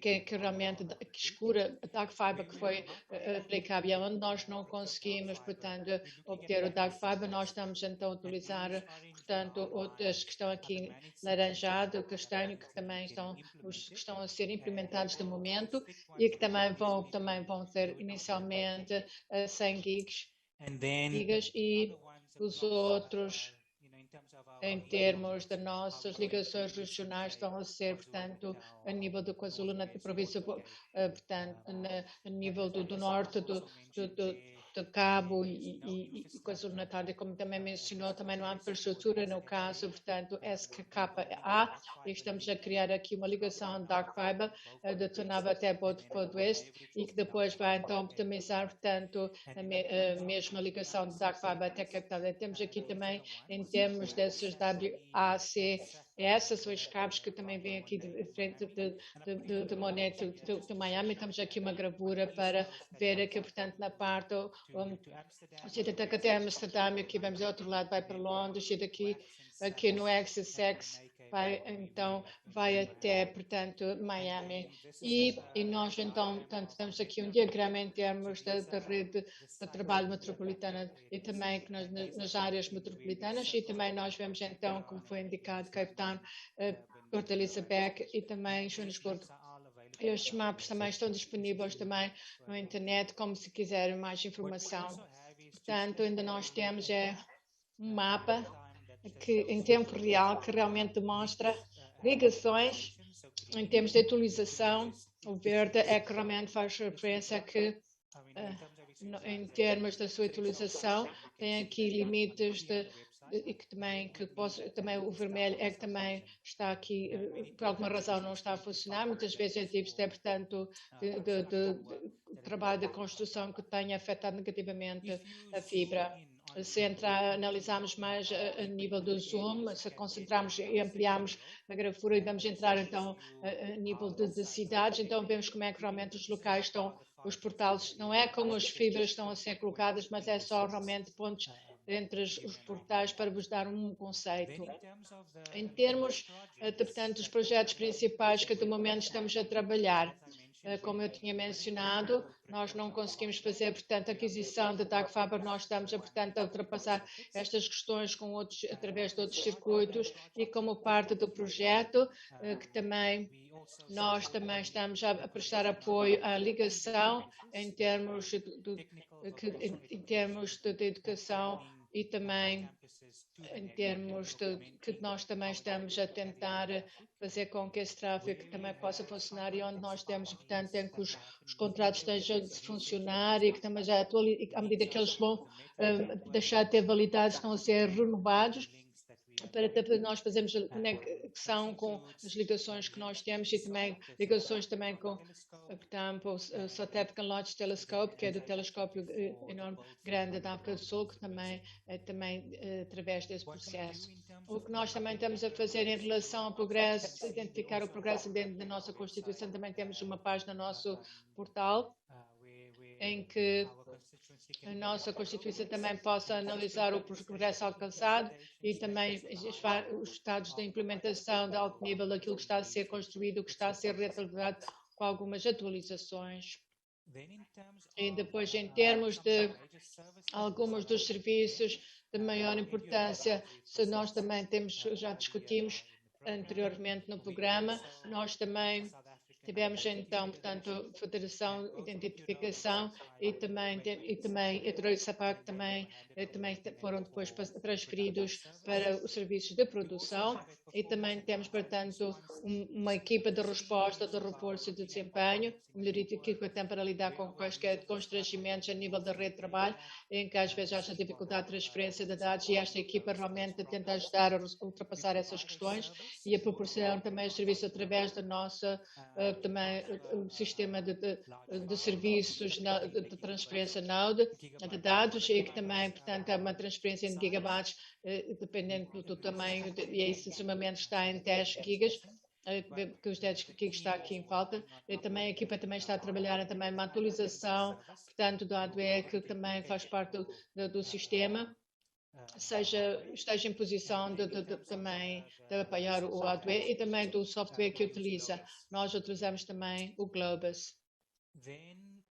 Depois, em termos de parte do retrabalho, estamos a obter muita capacidade e também nós temos que, portanto, ver, portanto, em termos de rede e para isso nós também temos que, de 2016, e também tem aqui duas funções, tem uma que é de função proativa que toma em consideração e que também o DES também tem, portanto, um foco reativo que também é, portanto, e também como instituição também necessita que a equipa então está, portanto, posicionada para resolver questões dessa natureza. E também em termos também de introdutor que também foi aceito como membro funcional da FIRST em fevereiro, CIRT.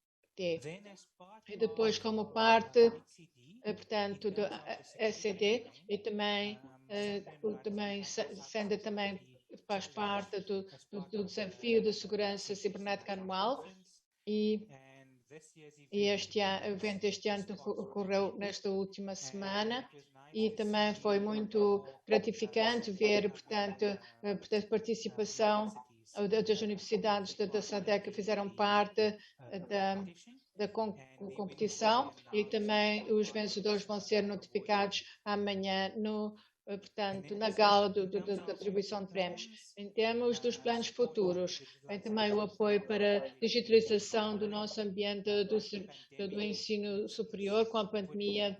Isso realmente está por criar muitos desafios e, como foi mencionado anteriormente, para se lidar com vários casos de emergência e também tentar fazer presenças e também estudos e também para avançar nós também precisamos de considerar como é que nós podemos prestar apoio a esses estudantes e também discutiram-se ver que nós estamos a proporcionar muita capacidade às nossas portanto, faculdades, universidades e que também com os estudantes estarem a estudar de uma forma, portanto, remota, porque também é um desafio terem acesso portanto, a conectividade e também estamos a tentar também melhorar o nosso rede de trabalho para poder lidar com, portanto, interrupções de concorrentes e também continuamos também a prestar apoio em termos às faculdades, ao campus de TVET e também continuar em termos à medida que a necessidade aumenta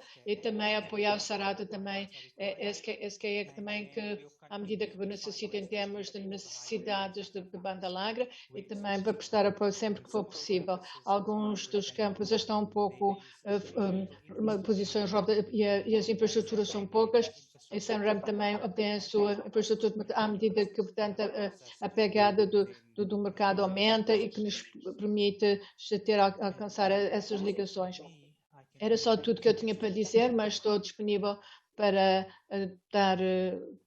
esclarecer algum ponto. Muito obrigada, Jay McCanny, pela apresentação portanto, redes de trabalho do ensino superior e também de alguns diapositivos. Acho que realmente apresentou as estatísticas no que eu considero o número portanto, dos enrejativos no mundo e também a África, também indica de Zâmbia, Quênia, que também.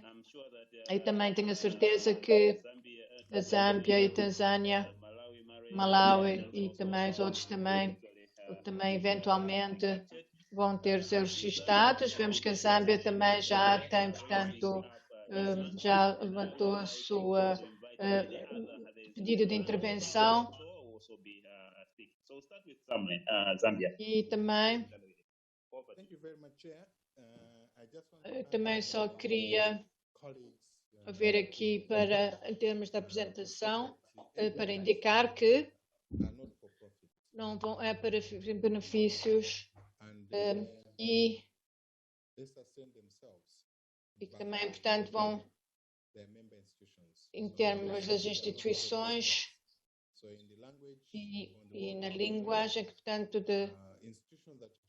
e também as instituições que também se vão unir em termos dessas coordenações, que também nós vemos que em termos que vai ser subdividida em três, não temos, portanto, a parte do norte, que, portanto, que é chamado RESREN, e depois também temos a parte do Ocidente, que é o ECREN, e depois temos do Oriental, e que também, em termos de Allowance, Internet Allowance, aqui no Malawi, e também os Estados-membros também pertencem ao Net Alliance. E também talvez outra questão que os colegas também possam também querer identificar é quais são os benefícios. Os benefícios são imensos. Vai desde, portanto, um preço justo, porque nós temos, portanto, provedores de serviço de internet e nós vemos que, portanto, educação e estas instituições não podem gerir, obter esse nível de capacidade, portanto, dos serviços de internet, de provedores desses serviços, e que realmente é obter um órgão específico da região e também ter MRENs nos países. Portanto, esses organismos regionais, portanto, obtêm, portanto, a capacidade enorme dos membros, mas quando nós considerarmos, portanto, a África do Sul e o Quênia, isso realmente são os MRENs que, portanto, inicialmente, e também a capacidade é muito maior do que, portanto, que não haverá with TENET, CANET. E também, portanto, são e também os órgãos, portanto, que também em termos de financiamento e também em termos de um projeto, e também vai interagir, portanto, esses MRENs estão interconectados e proporcionar também comes down, em termos dos MRENs e também em relação aos serviços, também então temos Eduron, que também está a ser referido como imenso, portanto, tem que obter, portanto, uma rota e que também foi apresentada anteriormente para assegurar que os pesquisadores e também sempre que o EGRET possa, portanto, ser designado e que também se for para a África do Sul e também posso ter acesso à internet sem ter qualquer custo. E no Malawi também vou poder também entrar na internet sem gratuitamente. Aqui então, e também na Zâmbia, também vamos interconectar com Malawi, então em termos da Zâmbia e também do Zimbabwe, e também há uma rota que também está a ser proposta, que também então vamos ver que considerar, portanto, a aliança também Google Cash, que também vai ser parte, e também vão colocar servidores e também, e que basicamente é assim que a NRES funciona, portanto, não é para efeitos de lucro, mas o objetivo realmente é para que seja uma aquisição de banda larga e também MREDs. Muito obrigado, Sr. Presidente. Muito obrigado. E também por estar aqui, por nos dar uma oportunidade do contexto em termos do MREDs e que também do NPOs, que isso realmente é algo importante, e também em termos de aspectos de capacidade. Mas qualquer outra intervenção ou comentário, portanto, é preciso que algo importante que nós temos que discutir neste painel é realmente considerar, portanto, a Sadc para permitir para que haja, portanto, transporte grátis ou circulação atrás em termos de porque isso realmente está muito certo, isso é um princípio correto e acho que realmente em termos de questões de identificação é é muito importante, tomando os emredos em consideração. E we were supposed to have nós também devíamos ter outra relato. Tem a palavra, faz favor. Oh, thank you, Chair. My name is Lerado. Meu nome é Lerado. Para a Universidade do Lesotho. The brilliant presentations. I'm very happy about the NREN's topic, and in particular, topic. But temos deste tópico. Para eu poder aqui ter meu comentário ser curto, eu também acho que grande parte da minha questão já foi respondida, mas talvez aquilo que eu queria também aqui mencionar, ou talvez o apresentador anterior, é se realmente não inclui a África do Sul em termos de financiamento para os MRENs, porque Lesotho está, portanto, no centro da África do Sul, e se a África do Sul está a ser considerada como um dos países que talvez seja excluído, em que com alguns benefícios sejam concedidos no que concerne, portanto, doações, no que concerne MREN, nós então estamos numa posição de desvantagem. Portanto, para ceder essa fibra, talvez para Malawi, Zâmbia, Botsuana, etc., será realmente um grande desafio para nós, porque ainda temos que passar pela África do Sul. Talvez o painel poderá orientar como a nível de país, o que é que nós podemos fazer logo que se tenha, portanto, planos em termos da MREN e também na conectividade, passando através da internet. Então, isso será feito através da África do Sul e que talvez o painel nos possa orientar sobre, talvez se não for nesta reunião, mas pelo menos em termos, mesmo até para o Lesotho ter, portanto, essas redes de conectividade, de velocidade rápida, mas mesmo dentro do contexto de fazer parte de uma aliança, portanto, de organismos semelhantes. Obrigado. Muito obrigado por Lerato, do Lesotho, por esse comentário. O senhor está-me a lembrar do meu, há muito tempo atrás, quando nós tínhamos a Associação de Comunicações da África Austral, e que também temos com várias tabelas, e também que a África do Sul também estava a tirar, também já deixaram atualizar que nós criámos isso. E nessa altura, realmente, a ideia é que nós devíamos ter também uma estrutura com alta velocidade, através vezes para apoiar os empresas, porque realmente a Hpc pensou que é extremamente mais importante para tornar a Hpc também, realmente, é também ter realmente em que realmente estamos aqui, portanto, que realmente é extremamente importante. Nós então precisamos de ter e deliberar discussões, ver o que nós sabemos em termos dos empresas existentes e também aquilo que através do Botsuana, através da aliança, e também tomando isso em consideração, fazer com que, em termos daquilo que foi proposto, foi criado, eu acho que realmente é algo que a ideia realmente é.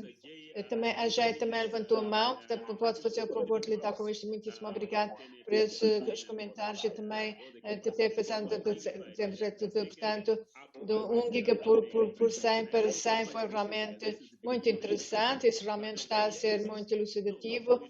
Então, o que é que nós devemos fazer? RFS e depois também podemos avançar.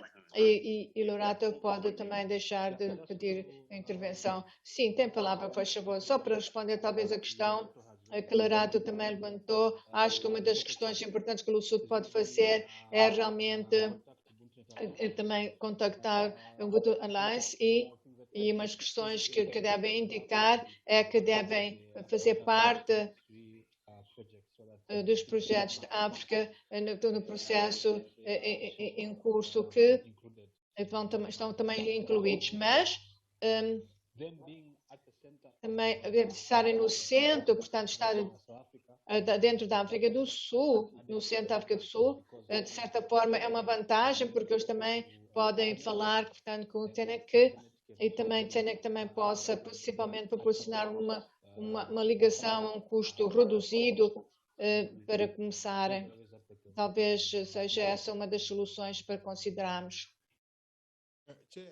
Senhor Presidente, talvez, antes do Jay também responder, talvez eu possa também falar aqui um pouco sobre a contribuição que foi apresentada por Henry, mas que da forma como a aliança funciona, funciona, portanto, uma organização com filiação. Portanto, o Lesotho precisa de se tornar membro do Ubuntu Alliance e para a África Conecta 3, o projeto 3, portanto, existe uma taxa de participação que cada membro tem que pagar.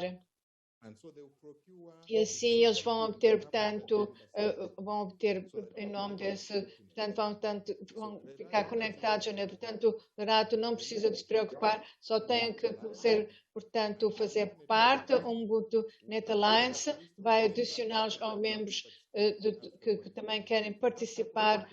A África Connect 3, porque é financiado pela Comissão Europeia e cada participante que deve pagar todos os participantes membros passam 20% do custo total da aquisição e também dos serviços, também vão receber a formação que também é disponibilizada e que também podem participar no projeto African Connect 3.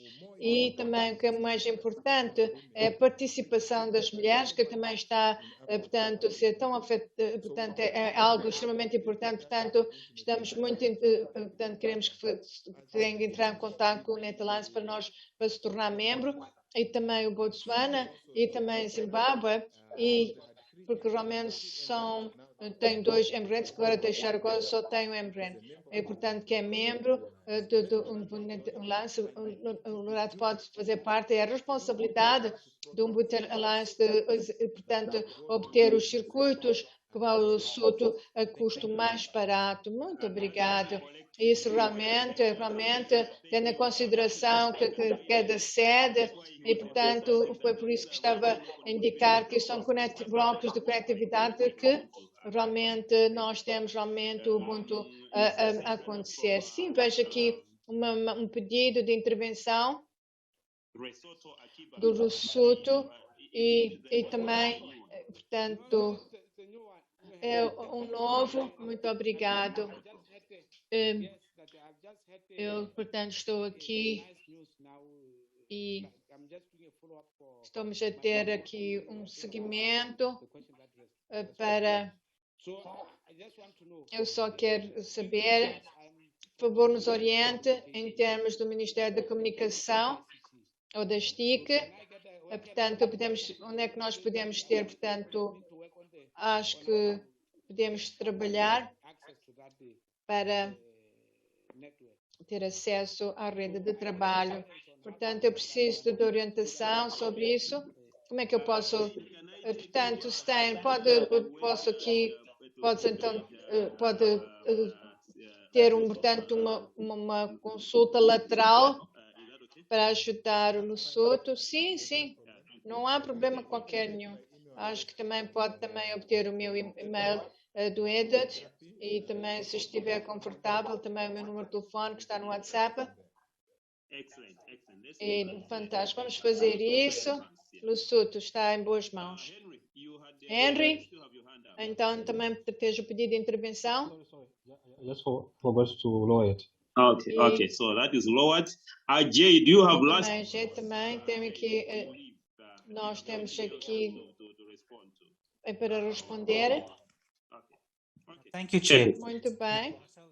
Stein has answered the question. Stein também tinha connection. Respondido à questão em termos de fazer a aplicação para outra questão que nós podemos também adicionar é que 2 ou 3 anos atrás nós, portanto, contatámos, portanto, a autoridade de comunicação do Lesotho para tentar orientar, para ver como é que podemos estabelecer o MREN no Lesotho para começar de mais.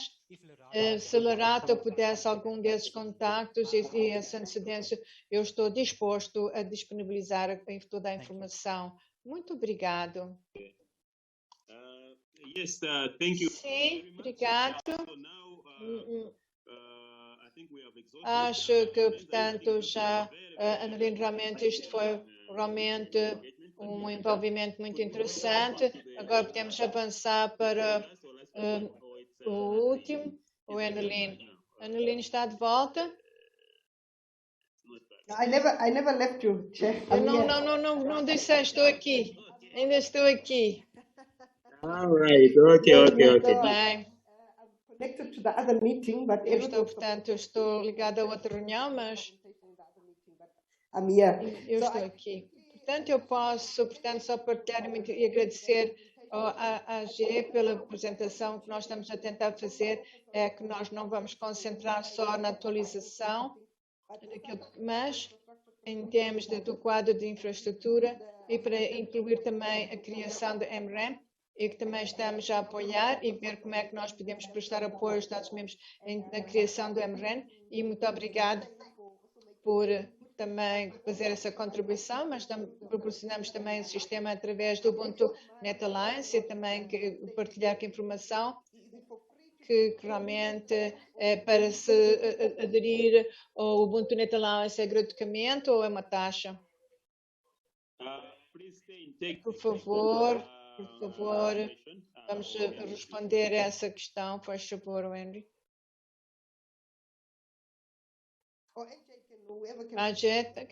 Quem puder responder, está tudo bem. It looks like the colleagues are not. Parece que os colegas não estão aqui, portanto, quem pode decidir se o que tem que se pagar, como se indicou, Ubuntu Net Alliance.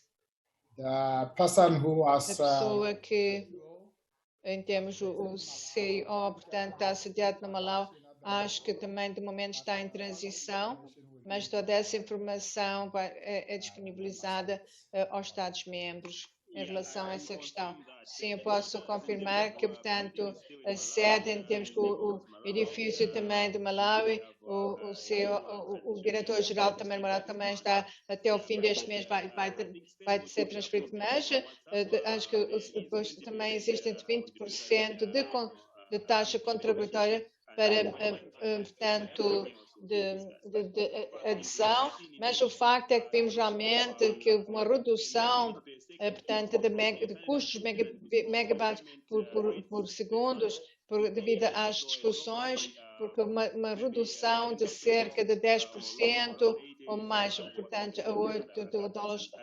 E, portanto, eu acho que a Zâmbia também tem estado a liderar em termos de se fazer o mais baixo possível, mas também tornar esse processo mais liberalizado. E, portanto, vamos então ver, portanto, o centro, o diretor-geral, portanto, de Centro de Excelência também da SA, e também tem a palavra para favor, Anneline. Muito obrigado. Isto vai ser rápido. Conseguem me ouvir? Sim, está bem, muito bem. Muito obrigada. É só uma atualização sobre o ponto da situação sobre a STIC liderado pelo nosso colega George Atto, que não pode estar aqui presente hoje, mas também está a liderar o programa da STIC dentro do ambiente do Diretorado de Infraestrutura. São os antecedentes rápidos aos Estados-membros e também que alguns também fizeram parte do workshop de validação em setembro, e também em termos da criação da STIC, e que também faz parte de um projeto incluindo de 2027 e que também no quadro de 2027 como parte do RISPT de 2000 até 2030, mas também em linha em termos da declaração de resolução que foi aprovado pelos ministros da STIC em setembro de 2017 em Durban, na África do Sul, em que Portanto, foi permitida uma declaração da Revolução Industrial, da Quarta Revolução do Estado, através da autorização das TIC, de tecnologias e também de acordo com o Protocolo da África do Sul, transporte e comunicação e também os serviços meteorológicos de 1996, também esse capítulo está concentrado nas TIC e também o quadro em termos de plano diretivo, que parece que em termos da parte digital de 2027. Portanto, também um centro de excelência também inclui serviços postais e também como uma forma de, portanto, em termos das melhorias no que concerne a formação, porque a STIC, a nível da SADC, também inclui comunicação, também lida com os serviços postais e esse setor. Portanto, em termos do workshop de valorização, que foi um workshop virtual, que do 16 a 17 de setembro, e também de forma virtual, foi liderado pelo presidido pelo Malawi, que é o presidente atual da Sadc, que também foi oficializado pelo diretor-geral portanto, das comunicações do Malawi, o Sr. Mr. Andre Seleka, e também foi, portanto, um discurso principal em termos também do governo eleitoral do Ministério da Informação da República do Malawi. E também a reunião dos peritos foi presidido o Sr. Cotan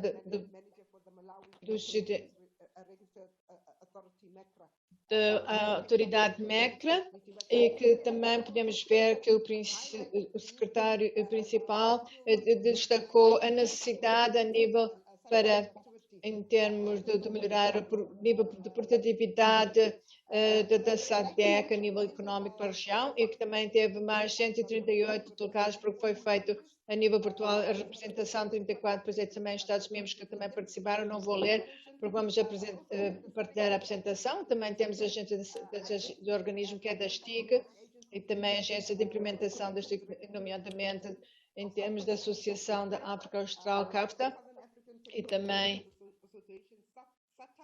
SATA, e também a Associação dos Serviços Postais, SAPO. Isto são agências de implementação que são acreditadas, são agências da SADC, criadas especificamente dentro do quadro da SADC, e que também participaram também com o diretor-geral dessas agências como parte do workshop de validação. Portanto, o objetivo principal o estudo foi contratado em termos para os serviços de excelência, e também consideramos, portanto, como são existentes na região, e ver como é que isso possa ser proporcionalizado dentro do âmbito e também na região, e também para o desenvolvimento de competências que precisam de ser realizadas. Temos considerado também questões de pesquisa, apoio e também questões de tecnologia, e também em termos de inteligência artificial, e também incluindo também nisso também a questão de computarização como parte da discussão na reunião. Mas também temos que destacar a importância,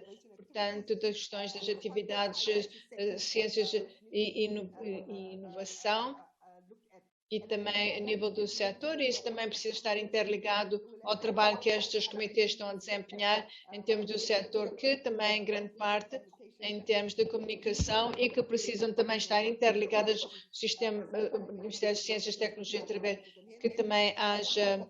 E também alguns dos colegas também participam também da parte do workshop de validação, e também em termos do Dr. Douglas das Maurícias, que fez um estudo, portanto, como parte do Centro de Excelência, e também em termos de reunião inicial, e que, portanto, fizeram, portanto, no que concerne o levantamento de dados, e para a reunião de períodos de tempo para o workshop de validação. Como parte do estudo, nós podemos partilhar o relatório como parte desta reunião, e também consideramos vários casos de estudo, que também em termos de aqueles que a nível foram acreditados pelo SACTA, e que também de Pan-Africa e Network, e também dos que foram apoiados por outros, como, por exemplo, o governo da Índia, que está a apoiar também o Centro de Excelência do Sul, Namíbia, Seychelles e a República Unida da Tanzânia, e também consideramos também o Centro de Acreditação do Centro de Excelência,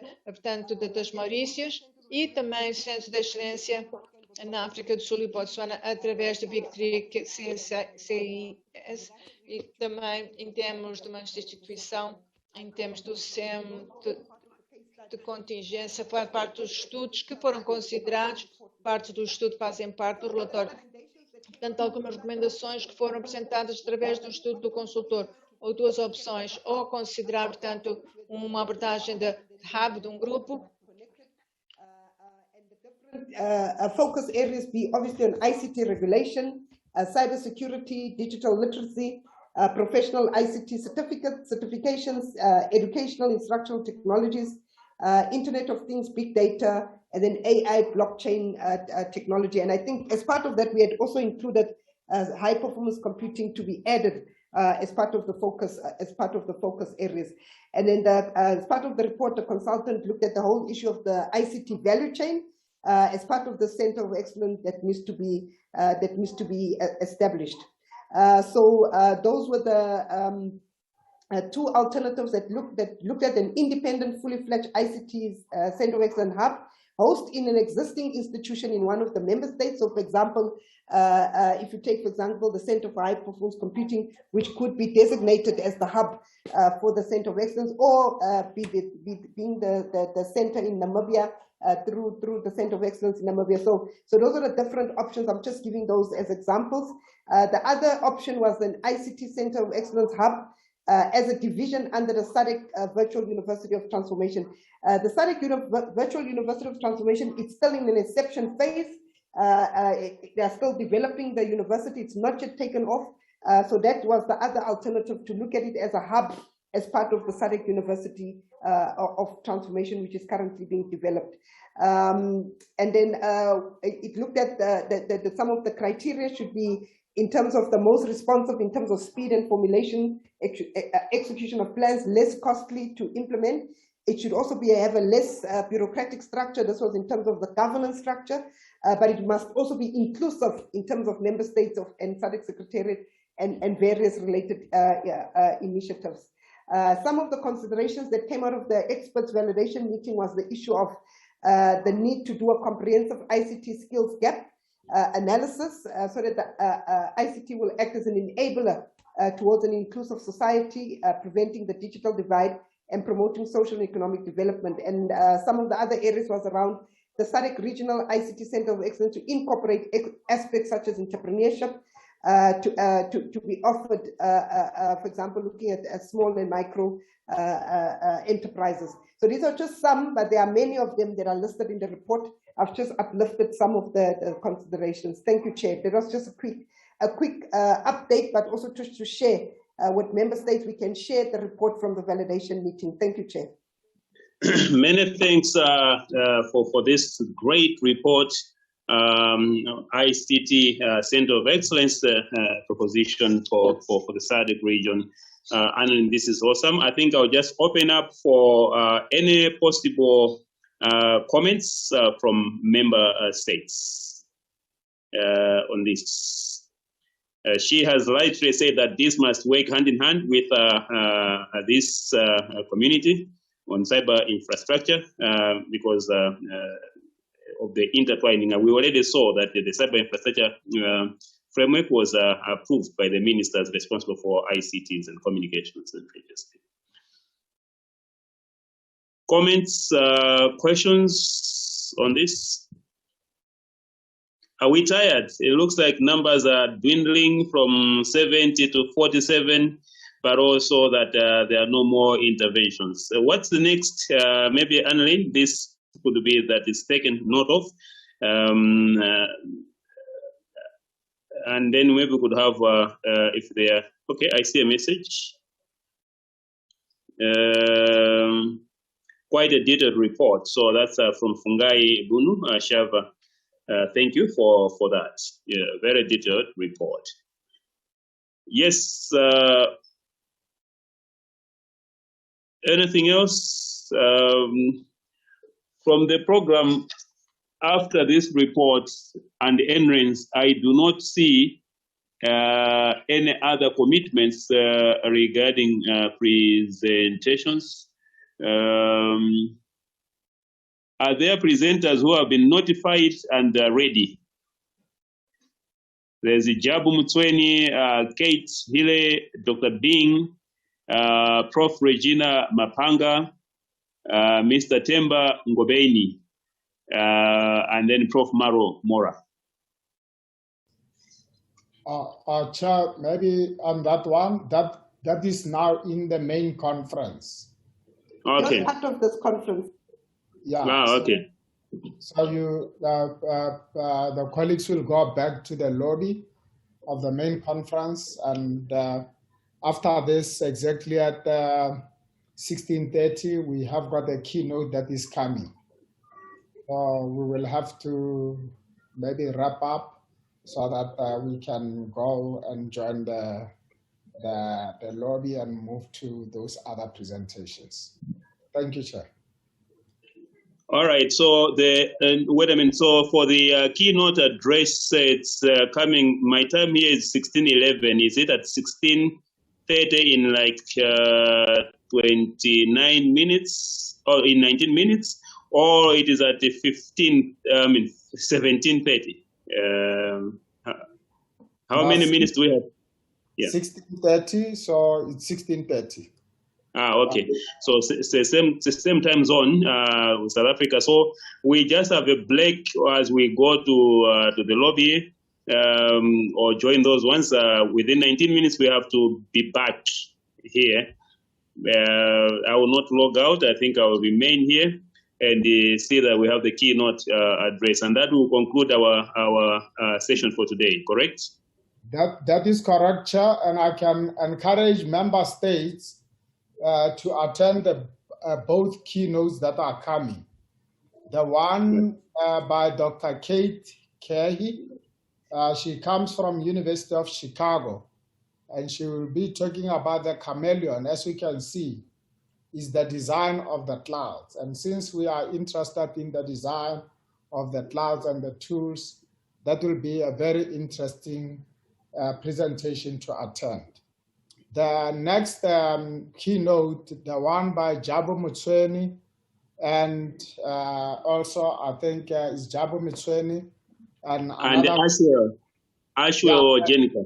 And Ashwell Jenica from Statistics South Africa. This is about the National Data Observatory, and it will show you how the clouds have been used throughout the management of the pandemic by the National Corona Command Center, the presidency. So this is a committee that is meeting every week to provide the data collected from the cloud and processing that data and advise the government on management of the pandemic. So they will be talking about those things. So member states, after some few minutes of refreshing, should join those keynote addresses because they will be very interesting as a follow-up from what we've been talking about.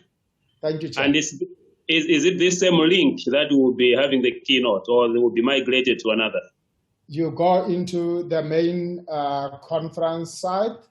And click on there. Okay. Yeah, and click on there. Let me see if I can be able to see it from here, Chair, so that I can show the member states where to go. Yeah.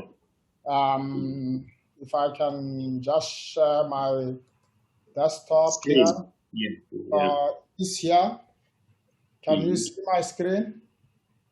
Yes. So basically, you'll go to the program, and then you can click on that.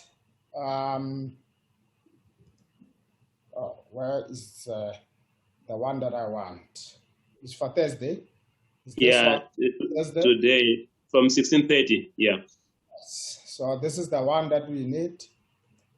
I think I will go into the conference website quickly.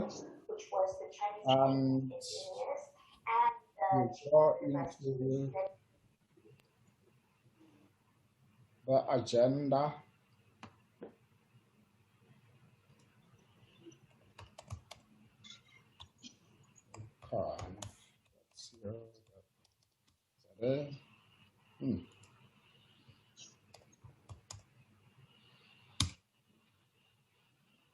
So if you go into this main website, You see that it says join the conference, and everybody has already registered here.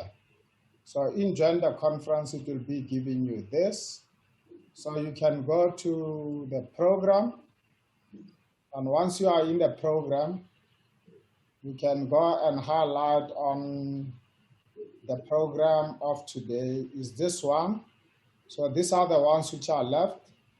You just click on this, then this screen will come, and you just click on go to the event. So it will play some nice music for you, and it will show you that you've got 14 minutes and 3 seconds before the event. And then when the event starts, then you are in. So that's all what we have to do. That's what we wanted. Yeah, happy Sitole, you are good. You have properly migrated all of us. Make sure that no one misses out the keynotes, the 2 keynotes. Okay, yeah. thank you, Chair. Bye-bye. I leave out. Chair, can I propose that instead of breaking and coming back, we just wrap up? We've got a few minutes to 4:30. Then we wrap up and close the meeting because it will be difficult to bring back everybody. So let me just give the roadmap quickly, and then we can then have the close. With your permission, Chair. Yes, granted. Proceed.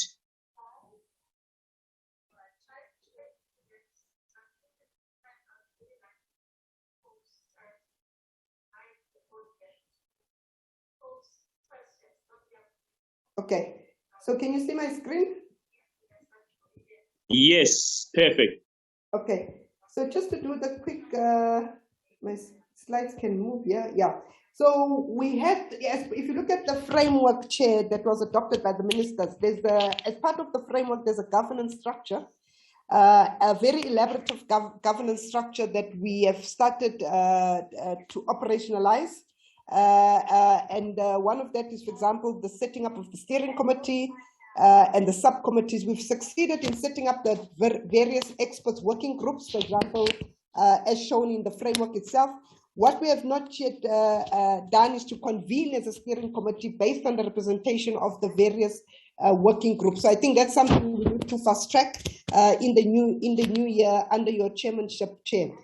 So just to highlight that in 2019, when we met at our 9th meeting, the steering committee was selected. It's made up of Tanzania, Mozambique, Namibia, Zimbabwe, Botswana, Zambia.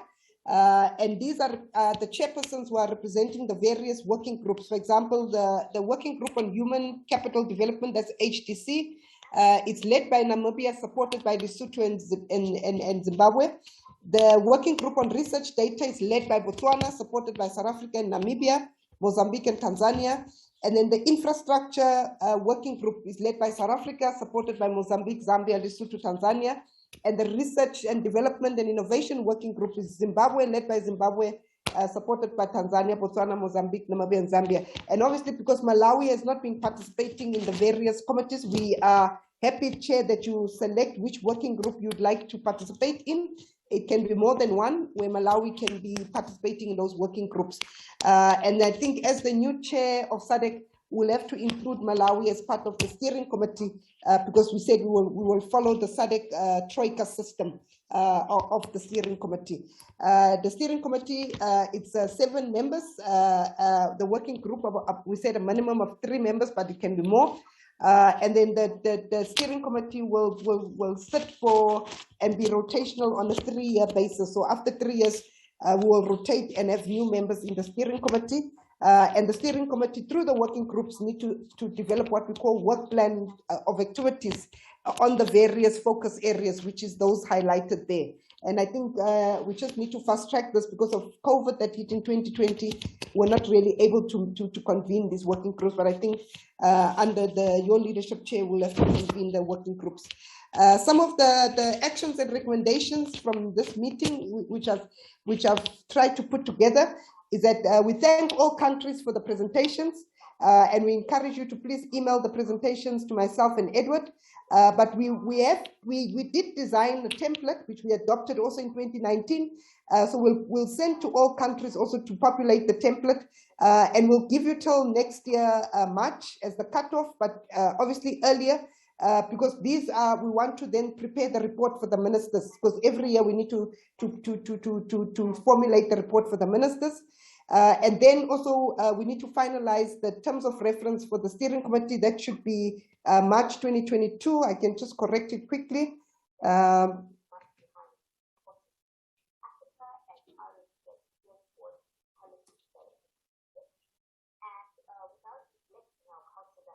2022, we need to finalize the terms of reference for the steering committee chair. And then we also said that the working groups need to finalize their work plans. So if they can submit their work plans also between now and March. And then we also discussed preliminary in 2019, the regional student cluster competition. And I think this is something we need to now fast track. And we said the working group dealing with human capital needs to lead on this so that we can present the concept to the ministers on having a regional student cluster competition that we can run as a region, obviously modeled on the South African student cluster competition, which happens annually during the HPC conference. One of the other things that came out of the ministers' meeting this year was the issue of COVID-19 and how the cyber infrastructure can be used to respond to COVID-19. I think there was also another decision on the education sector that we need to convene an experts meeting between this committee and the education sector. And I think already through Professor Martin's presentation, we can then leverage on that and convene a meeting early next year to see how we can then interface with the higher education sector through those issues that were raised in Professor Martin's presentation. And then obviously the program on the rollout of the infrastructure, capacity building, as the update that was given by Dr. Stolle. We'll have to update to see what are the plans for 2022. I think already it's been said Malawi is the next country. Lesotho, I think we are already progressing, but we'll have to see who are the other countries that have been left out, such as Eswatini, because I remember the decision by the ministers at the last meeting, I think it was in Eswatini, they said all countries should be covered. So we need to see which countries are left behind, such as Eswatini and other countries that need to be covered. But I'm happy that Malawi is now next as part of the 2022 plan. So we'll update this with Dr. Stolle and Edward and look at what programs for capacity building targeted for member states. We also said that, and I think Professor Singh highlighted it in his presentation for Namibia, the call to create more linkages with the UNESCO chairs in South Africa and Namibia. So we'll need to see how we can work with Namibia and South Africa through the different chairs and leverage to see how we can form a partnership at the regional level. We are also proposing, Chair, as an outcome of this meeting, that there be a 10-year celebration. As you saw from the message from Dr. Masisane, it's been 10 years, 11 years now that we've started this initiative. So we are proposing that we have a conference next year, a regional conference capturing the successes and achievements of the work we have achieved, and we're proposing this conference be next year. We are also proposing for a host country for this conference. So if member states can indicate they are volunteering to host the conference, but it will be a regional conference that we'll host, and we hope that it will be in person, but if a hybrid type of a conference. And then obviously we need to then submit the recommendations from the reports and the work to the ministers' meeting, which will be next in Malawi 2022. Malawi will be hosting the ministers. As part of the preparations of the conference, we are proposing a task team to be established, Chair, and to plan for the conference, and that task team to be made up of the Troika. The Troika is Malawi, who is currently chairing Sadc, the outgoing chair, which is Mozambique, DRC as the incoming chair, and then we co-opt 3 additional member states to the task team. Obviously, the Sadc Secretariat will be part of the task team to prepare for the 2022 conference. And the task team will also prepare for the production of the 10-year report on Sadc CI implementation, looking at the challenges, successes, and opportunities. So we are also looking at producing a publication, Chair, capturing all this very good work that has been presented by the member states in a form of a report that we want to profile all of this work as part of it being presented at the conference, or a draft of such a report, and then also an update on the roadmap on implementation of the Sadc cyber infrastructure framework, and then, as I highlighted, prepare for the report for the ministers for the next meeting in June 2022. I thank you, Chair. That's just the recommendations from the way forward, which is the last item on our agenda. And then again, the next meeting will be next year, December 2022. But before the meeting in December, we want to have the conference, but we'll discuss with the task team how we manage that. Over to you, Chair. Many thanks, Anneline, for this is a brilliant shot. As we have 4 minutes to conclude, at least we have the recommendations or resolutions, takeaway message or actions from this meeting that we had. I felt like maybe we would have a quick hand-up proposal volunteer country to host this next year. Maybe at least then would update this immediately if we would endorse whosoever proposes. Is it too early to do that so that the task team can be working on already non-volunteer? Would that be too early?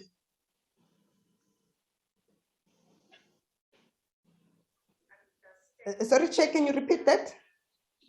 I'm saying regarding volunteers to host the CI, conference next year, the physical or in-person. I felt like maybe we would have at least already have had the volunteer and we endorse them, so that at least we have already an idea who is hosting, and then the task team can work from there. Yes, I support that, Chair. I support that. Yeah. So any volunteers, team, we are here, member states, those who say our country, and then we endorse you.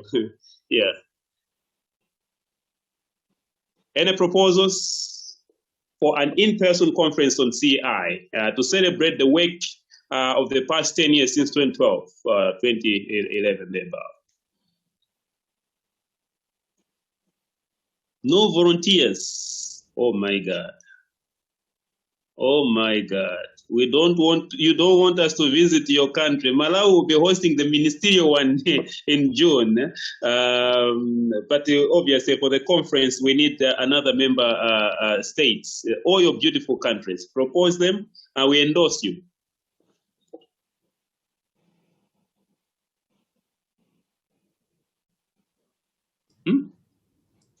I think let's give them some time to go and discuss with the political principals at home. I get you. Let them consult and submit to Secretariat the propositions, and then the task team will review that and they will do a forum. Thank you, Dr. Hpc. Yeah. Maybe, Chair, that's what ask maybe from the Secretariat if they will be providing some means of support. Maybe we should also start there in terms of the resources to country that will volunteer to host. Maybe that can help. And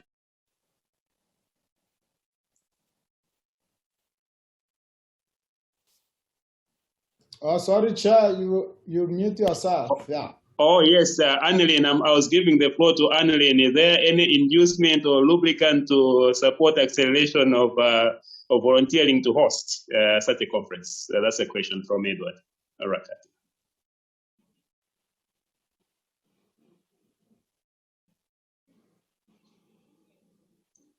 We've lost Anneline, and I think in that case, then let's keep. What has happened? Yeah, so I think let's hold it at the level that we have discussed, that let member states submit. They can ask these questions to Sadc Secretariat. Yeah. Okay, I think then we can wind up and now go to the link. It's 16:30. The keynote should be ready. Bye-bye. It was a pleasure. Bye-bye. Bye-bye. Thanks, everyone, and thanks, Chair, for the good sharing of this session. We appreciate it. Thanks so much. Yeah. Thank you. Bye-bye. Thanks.